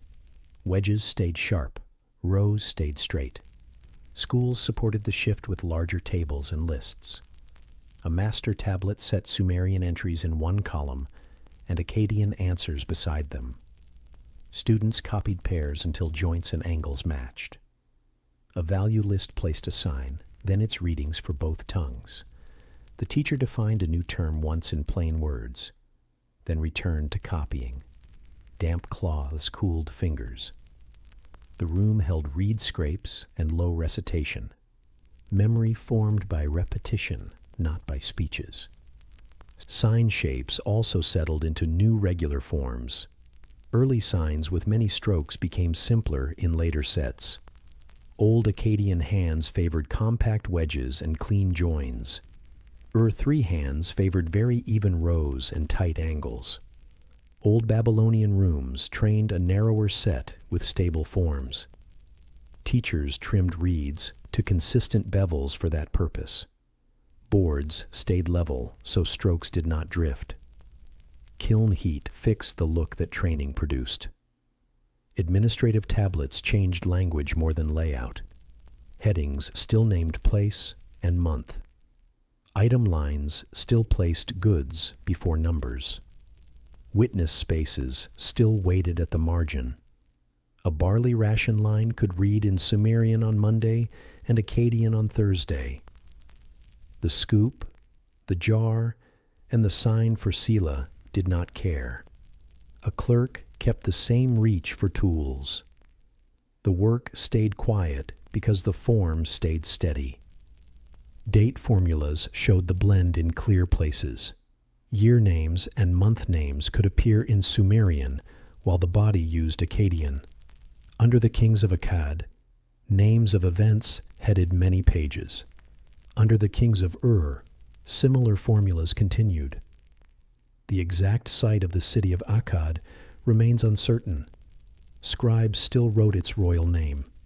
Colophons at ends of tablets often stayed in older style. Readers looked to the same corners for orientation. Legal pages displayed Akkadian grammar with familiar scaffolding. The line named lender and borrower in the old order. The amount followed in capacity or weight units. A due month stood where eyes expected it. Akkadian verb forms carried the action. Sumerian determinatives, category markers not pronounced, continued to flag cities and professions. A short phonetic complement, a small sound sign, clarified a name's reading. These aids made mixed pages clear. Personal names showed the change along doorways and rosters. Sumerian names often used signs for qualities or objects. Akkadian names often joined a verb with name. Shamash, Ishtar, and Enlil stood with short verbs like gave or heard. Scribes wrote divine names with a determinative before them. The mix kept lines compact and legible on narrow tablets. Training widened without speeding up. Beginners still copied single wedges, then short values. Intermediates added syllable rows like ba, bi, bu, then ta, ti, tu. Advanced students copied letters and receipts in Akkadian. They still learned Sumerian for lists, offerings, and year names. Bilingual practice built confidence for gates and courts. A teacher watched spacing and pressure more than language choice. The room kept the same even sound. Standards traveled with officials along canals and roads. A messenger carried letter shells and a pocket syllabary. A steward carried finding lists and month boards. A scribe carried a small sign list with common Akkadian values. At the next town, rosters and baskets looked familiar. The seal band, the docket line, and the tag style matched. A reed wrote the same order of parts at a new desk. The network favored sameness more than speech. Archives recorded the transition in parallel stacks. One basket held Sumerian ration pages by month. Another held Akkadian letters and orders. A third held bilingual lists for schoolrooms. Fired sets kept sharp wedges where air-dried sets blurred. Colophons named hands that worked in both scripts. Audit slips crossed stacks without confusion.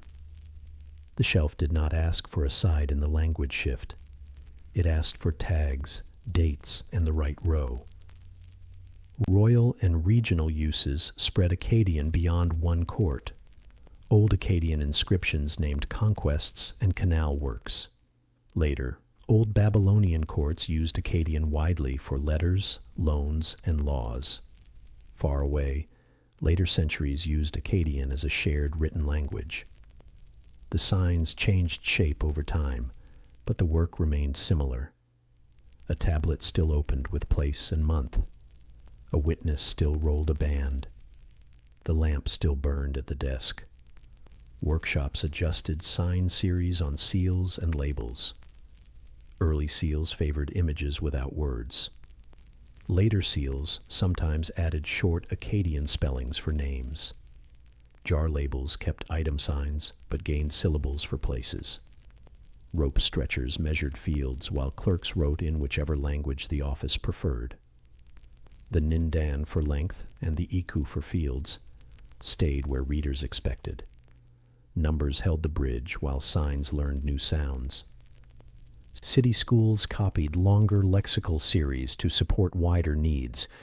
Lists grouped trees, stones, metals, animals, and tools with Akkadian counterparts. Students moved through numbered tablets that belonged together. Catch lines at the end of panels kept sets in order. Bilingual entries helped when markets used different speech communities. A reader trained in one city found his way in another. The shelves did their part by keeping copies aligned. Sound values brought clarity to names on travel letters. A cover still carried sender, recipient, and gate. Inside, the short message could carry Akkadian verbs and nouns. Scribes used syllables to avoid confusion over similar place signs. The guard read the band first, then the docket. The shell cracked dry. The inner tablet slid to the board. The receipt line formed in the old position. Travel speed did not change. Certainty at gates improved. The body of law also gained Akkadian expression without new furniture. Sale tablets still named seller, buyer, price, and neighbors. Adoption tablets still named houses and duties. Marriage tablets still named goods moved between households. Akkadian phrasing sat where Sumerian had sat. Determinatives continued to mark key categories. Kiln heat fixed the mixed lines like any other. Shelves took them in month order as before. Experts tuned the script for clarity in tight spaces. They chose shorter sign values when rows were narrow.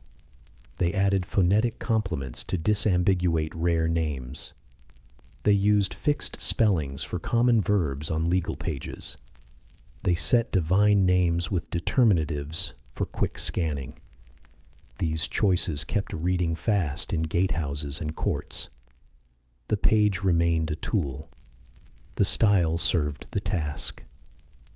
Over time, curves declined and wedges aligned more strictly. The reed's cut angle created thin heads and clean tails. Teachers enforced even rotation across a row. Kiln workers stacked tablets so faces did not warp during firing. Old Akkadian hands left compact, pointed forms. Ur-3 hands left grid-like rows. Old Babylonian hands favored open spacing and steady thickness. Clerks could read across periods by matching patterns and positions. Through all of this, tools and rooms changed least. The board stayed steady. The bowl stayed wet. The seal rolled once. The balance sighed and found level. The archive held baskets with tags that never left the cord. The lamp burned at the same height against the wall. The river hush moved under the doorway. Scripts adapted as languages shifted. Signs found new sounds. Standards traveled with officials and roads. Paperwork widened without getting louder. In southern Mesopotamia, most tablets dried in air on racks and shelves.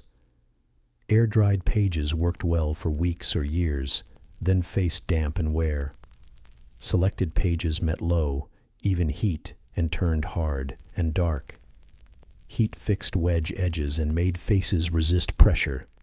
Kilns stood near courts or workshops and burned at steady rates. Fired pages survived flooding rooms and crushing beams. Air-dried pages softened, smeared, and became clay again. The choice between air and fire set two futures, long memory or a return to soil. Buildings placed clay in mixed conditions that followed season and chance. Thick walls kept rooms cool and dry in many months. Roofs leaked during storms and sent water down reed mats. Shelves near floors met rising damp. High rows stayed safer under clean airflow. Jars with narrow mouths shielded upright pages from dust. Baskets faced outward so tags stayed readable. A lamp hissed at the back wall and warmed a small area. These small differences raised some rows and lowered others over years. Floods pressed hardest on air-dried sets. Canals filled banks, and water lifted mats from floors. Unfired tablets softened from corners to center. Wedges rounded and lost their shape. Labels smeared first because edges held more moisture. A few fired tablets fell with shelves and did not change. Seal fragments in bowls kept their images. When waters dropped, unfired stacks became low clay ridges with broken tags. Staff reclaimed material for kneading, but many pages did not return as words.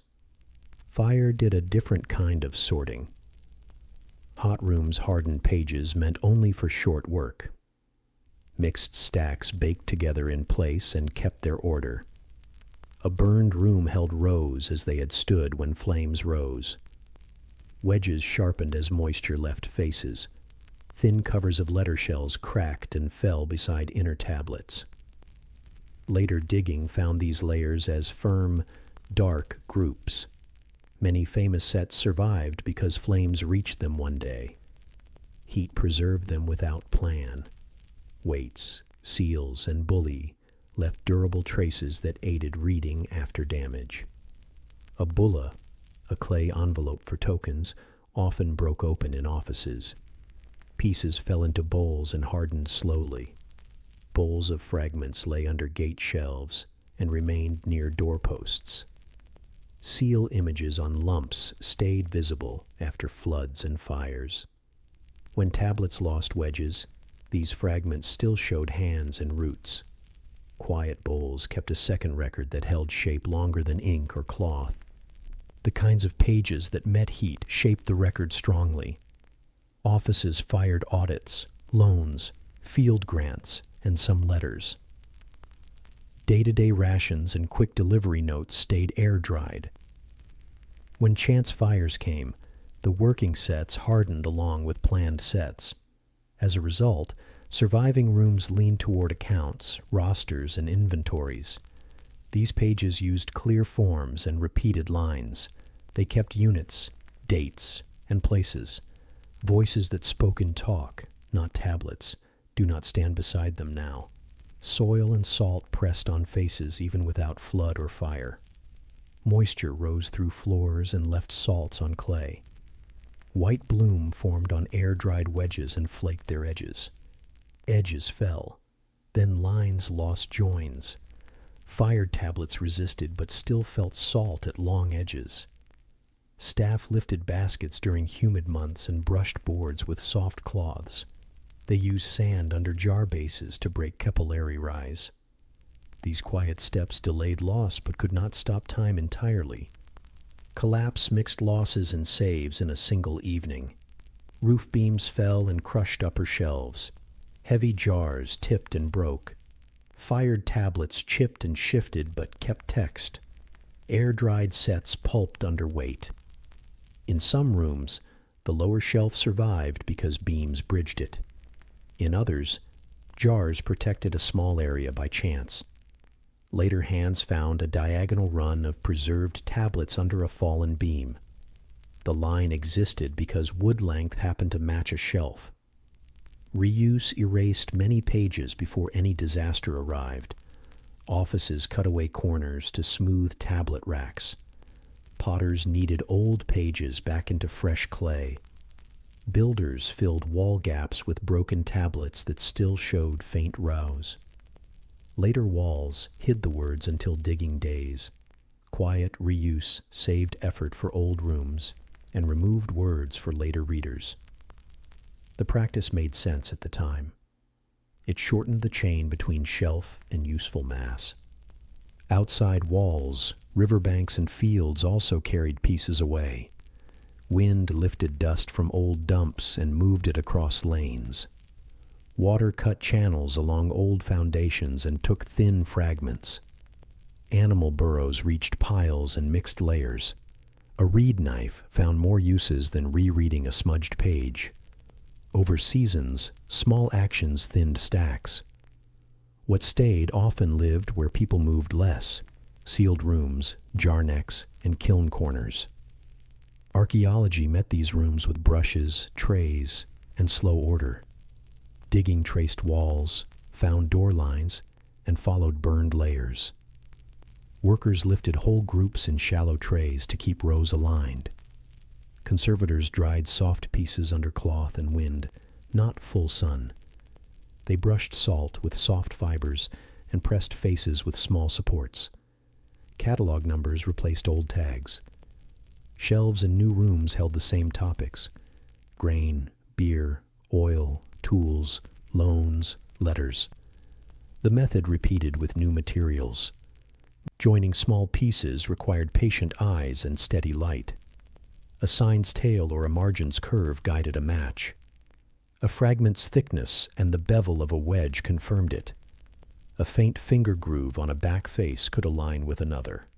Joins returned lines to legibility and let other lines follow. The process favored documents with repeated forms because patterns were clear. Lists and accounts joined faster than rare narratives because their parts matched more places.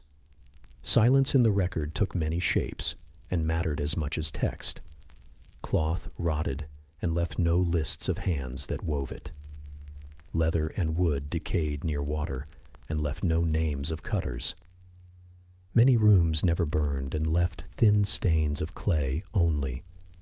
Women's work appears mostly where rations or weaving rosters survived. Children's voices appear in school drills and not in talk at home. The record leans toward places where clay stayed dry or burned hot. Bias also came from where people chose to dig. Early work followed high mounds and large courts. Palaces and temples produced long shelves of tablets. Small houses and field huts held fewer pages and thinner clay. Finds therefore show more orders and accounts than family notes. Later projects widened the view and found letters, receipts, and small loans in houses. Even then, survival favored fired sets and rooms with luck. The lean remains visible in lists of what we hold. Later centuries brought risks that archives did not plan for. Ancient bricks were dug for new kilns. Old walls were mined for fill. Modern looting reached sealed rooms before controlled work. Boxes left sites without tags. Bags lost order on long trips. Even with loss, many sets reached safe shelves with careful notes. They now sit with stable humidity and filtered air. Lamps are gone. Soft light takes their place. Names on spine labels stand where clay tags once hung. Reading today still follows ancient order where it can. A page opens with place and month. Lines set item, unit, number, and witness space. A docket on an edge still guides sorting. A colophon still names a scribe or office. A bowl of seal fragments still matches a run of receipts. Modern work adds numbers and photographs rather than clay tags. The habit behind both is similar. Calm, repeatable steps let many hands see the same thing. Durability was never complete. Loss was never total. Fired tablets kept many months exactly where scribes left them. Air-dried tablets returned to mass and then to tools, paths, and bricks. Chance fires preserved rows that no plan selected. Quiet maintenance delayed damage that heavy seasons brought. What remains leans toward accounts, lists, and letters about movement. Long stories and casual talk are thin. The gaps are not mistakes. They are part of the shape. Rooms once smelled of clay, oil, and dust after brooms passed. Reeds clicked and left small shadows in wedge heads. Heat rose from kilns in low waves and cooled by dusk. Floodwater left a damp line on walls and another on a shelf. A bowl of fragments dried and turned pale. Some pages hardened for a long time. Others sank into the ground. The record that survives holds both traces and pauses. The pauses explain the traces as clearly as any row. Clay made memory portable, accountable, and plain across the southern plain. River water left fine silt that shaped well under hands. Reed styluses cut at an angle made wedges with clean heads. Boards kept tablets flat, while faces dried to a firm, dull sheen. Scoops, jars, balances, and seal rollers stood within reach. With those few tools, pages named places and months, goods and numbers, people and duties. The method stayed visible and repeatable. A line began. A unit followed. A number settled. A witness space waited. River hush carried through doorways while reeds scraped in even strokes. In the late 4th and early 3rd millennia BCE, small counters tracked goods. Token sets moved in bowls and met clay envelopes called bullae, clay covers for tokens. Marks on bullae turned outside surfaces into records. Flat tablets replaced bowls when scanning became faster than counting handfuls. The reed pressed signs that stood for items, numbers, and names. Seals crossed strips, stoppers and margins so hands could be traced. The change did not require new walls. It required a bench, water, and time to copy forms until they stayed straight. Counting joined measures that matched real containers and weights. The silla marked a scoop. The gur named a storage jar. The shekel and mina set weights for metal. The nindan measured length. The iku measured fields. Clerks kept the number sets apart so lines stayed clear. Grain used capacity signs. Silver used weight signs. Land used length and area sets. A funnel ran smooth. A balance beam found level with a small wooden sigh. Calm rows of wedges replaced arguments because units matched tools at arm's length. Rations set out how work met food and drink in simple lines. Tablets listed teams, names, and household marks.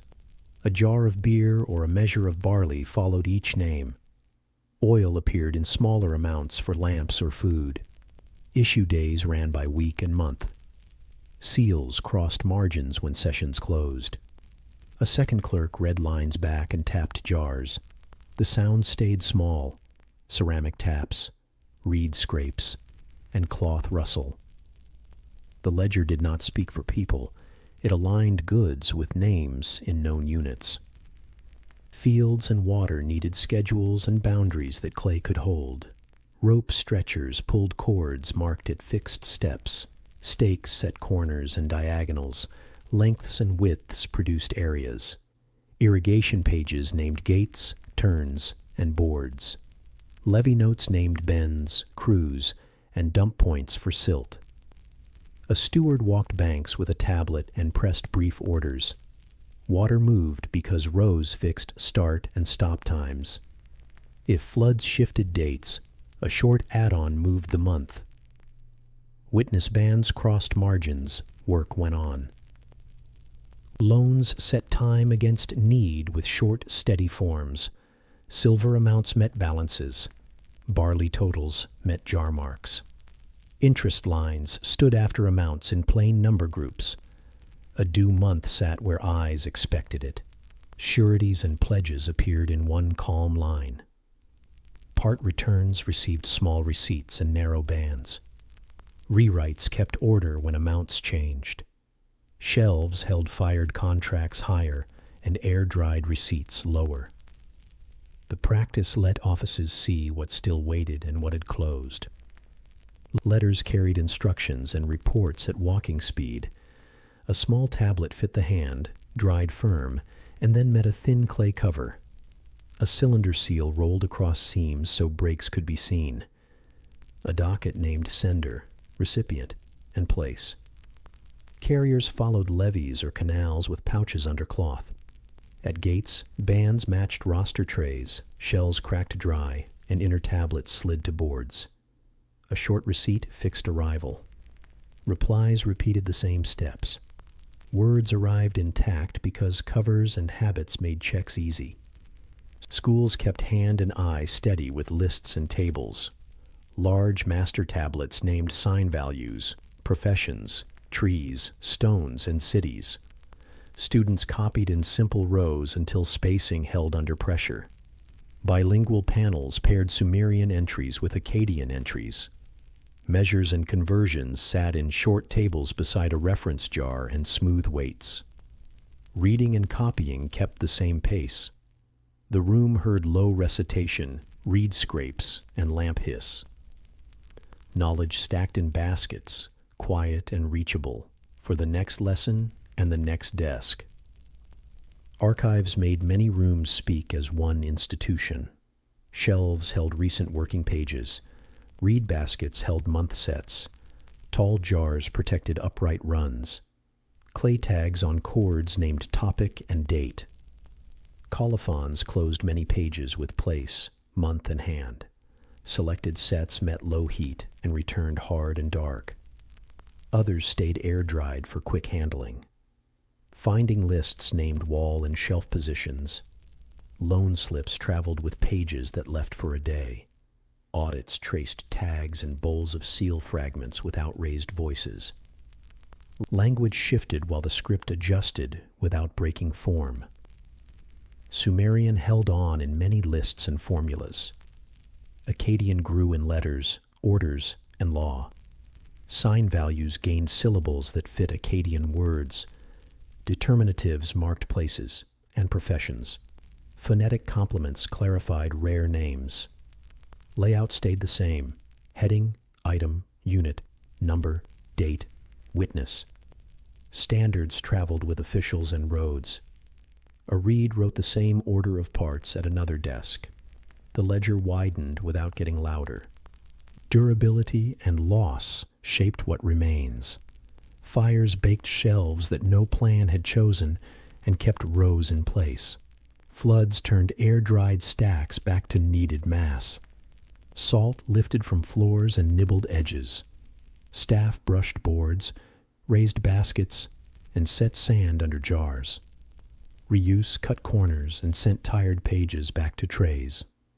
Later digging found dark, firm layers where rooms had burned.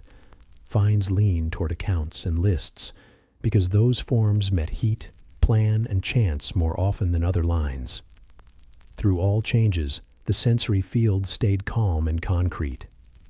A seal rolled once and left a fine grit sound. A tool tapped a seam. A shell cracked dry. Water moved in bowls with a faint rustle. A balance beam exhaled as it leveled. Reed tips clicked, lifted, and left shallow shadows in wedge heads. Lamps kept low hiss near walls. Outside, river air cooled doorways and carried a steady hush into rooms. The system used these quiet tones to keep pace. The method linked places that would not have agreed by talk alone. Markets met storehouses through shared measures. Kitchens drew from shelves by page, not by guess. Canal crews showed up at boards that matched rows. Loan rooms set months that matched calendars under open sky. Letters crossed gates because bands matched rosters. Archives spoke in stacks because tags and find lists pointed hands. Many small parts joined into one working order, made of clay, wood, reed, and time. Facts stayed near objects and could be checked in minutes. A scoop reached a line on a jar. A weight touched a balance pan. A seal band matched a roster strip. A door cord held a lump with a clean edge. A tablet face bore a month name that matched a roof notice. When mistakes appeared, 2 diagonal strokes crossed a number, and the correct one followed. A witness band joined the margin. The fix took moments. The file path remained clear after the change. Careers formed around small, repeatable tasks. Juniors copied lists and watched gates in slow hours. Clerks learned number sets and unit families. Stewards planned firing and arranged shelves by months. Kiln workers stacked spacers and watched heat. Rope stretchers pulled cords, checked diagonals, and called out measures. Porters kept jars, stands, and cords moving. Each roll touched clay at the right point. No single person held the whole chain. The design kept order when days grew heavy. Institutions showed their reach through tags more than through voices. A wall of ration pages showed food flows. A jar of receipts showed returns that closed debts. A basket of repair lists showed how bends held after storms. Fired sets of orders showed what mattered for many years. The shape of stacks, the look of tags, and the feel of fired faces carried that reach. A reader moved from shelf to shelf and saw the same method at each stop. Modern rooms read those habits in surviving sets. Place and month still stand at the top. Items still meet units, numbers, and witnesses.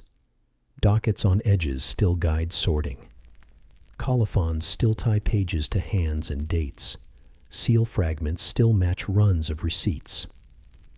The view is partial because chance and reuse took much away.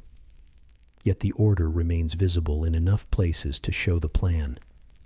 Simple tools and calm rows carried more weight than words about intent. The cool room at day's end still suits the method. Shelves hold fired copies high and working pages low. Baskets face outward with tags turned straight. A month board rests above the row. The roster tablet hangs on its peg. Sealed cords touch doorposts with clean bands. Air moves lightly across clay faces and read. River hush reaches the threshold and keeps voices soft. Lamps drop to low flame behind trimmed wicks. The system is at rest, but it is ready. Across centuries, clay tied harvests to tables, doors to names, and rivers to time. A page could leave one room and fit another without a new lesson. A letter could cross a gate and keep its shape. A jar could meet a number and settle argument. A seal band could carry a hand across space and days. A fired set could hold a year where the shelf once stood. The ledger stayed quiet because it trusted tools and order, not noise. If a person seeks the shape of that world, it appears in small parts. A reed lies with a clean bevel. A balance holds smooth weights. A jar mouth bears a dry, firm strip. A shelf carries fired faces that feel cool to the hand. A basket lifts with a soft rustle from swept floor. A page opens with place and month and ends with a colophon. River air moves under the door. The room keeps even light. The wedges sit still and clear on the face.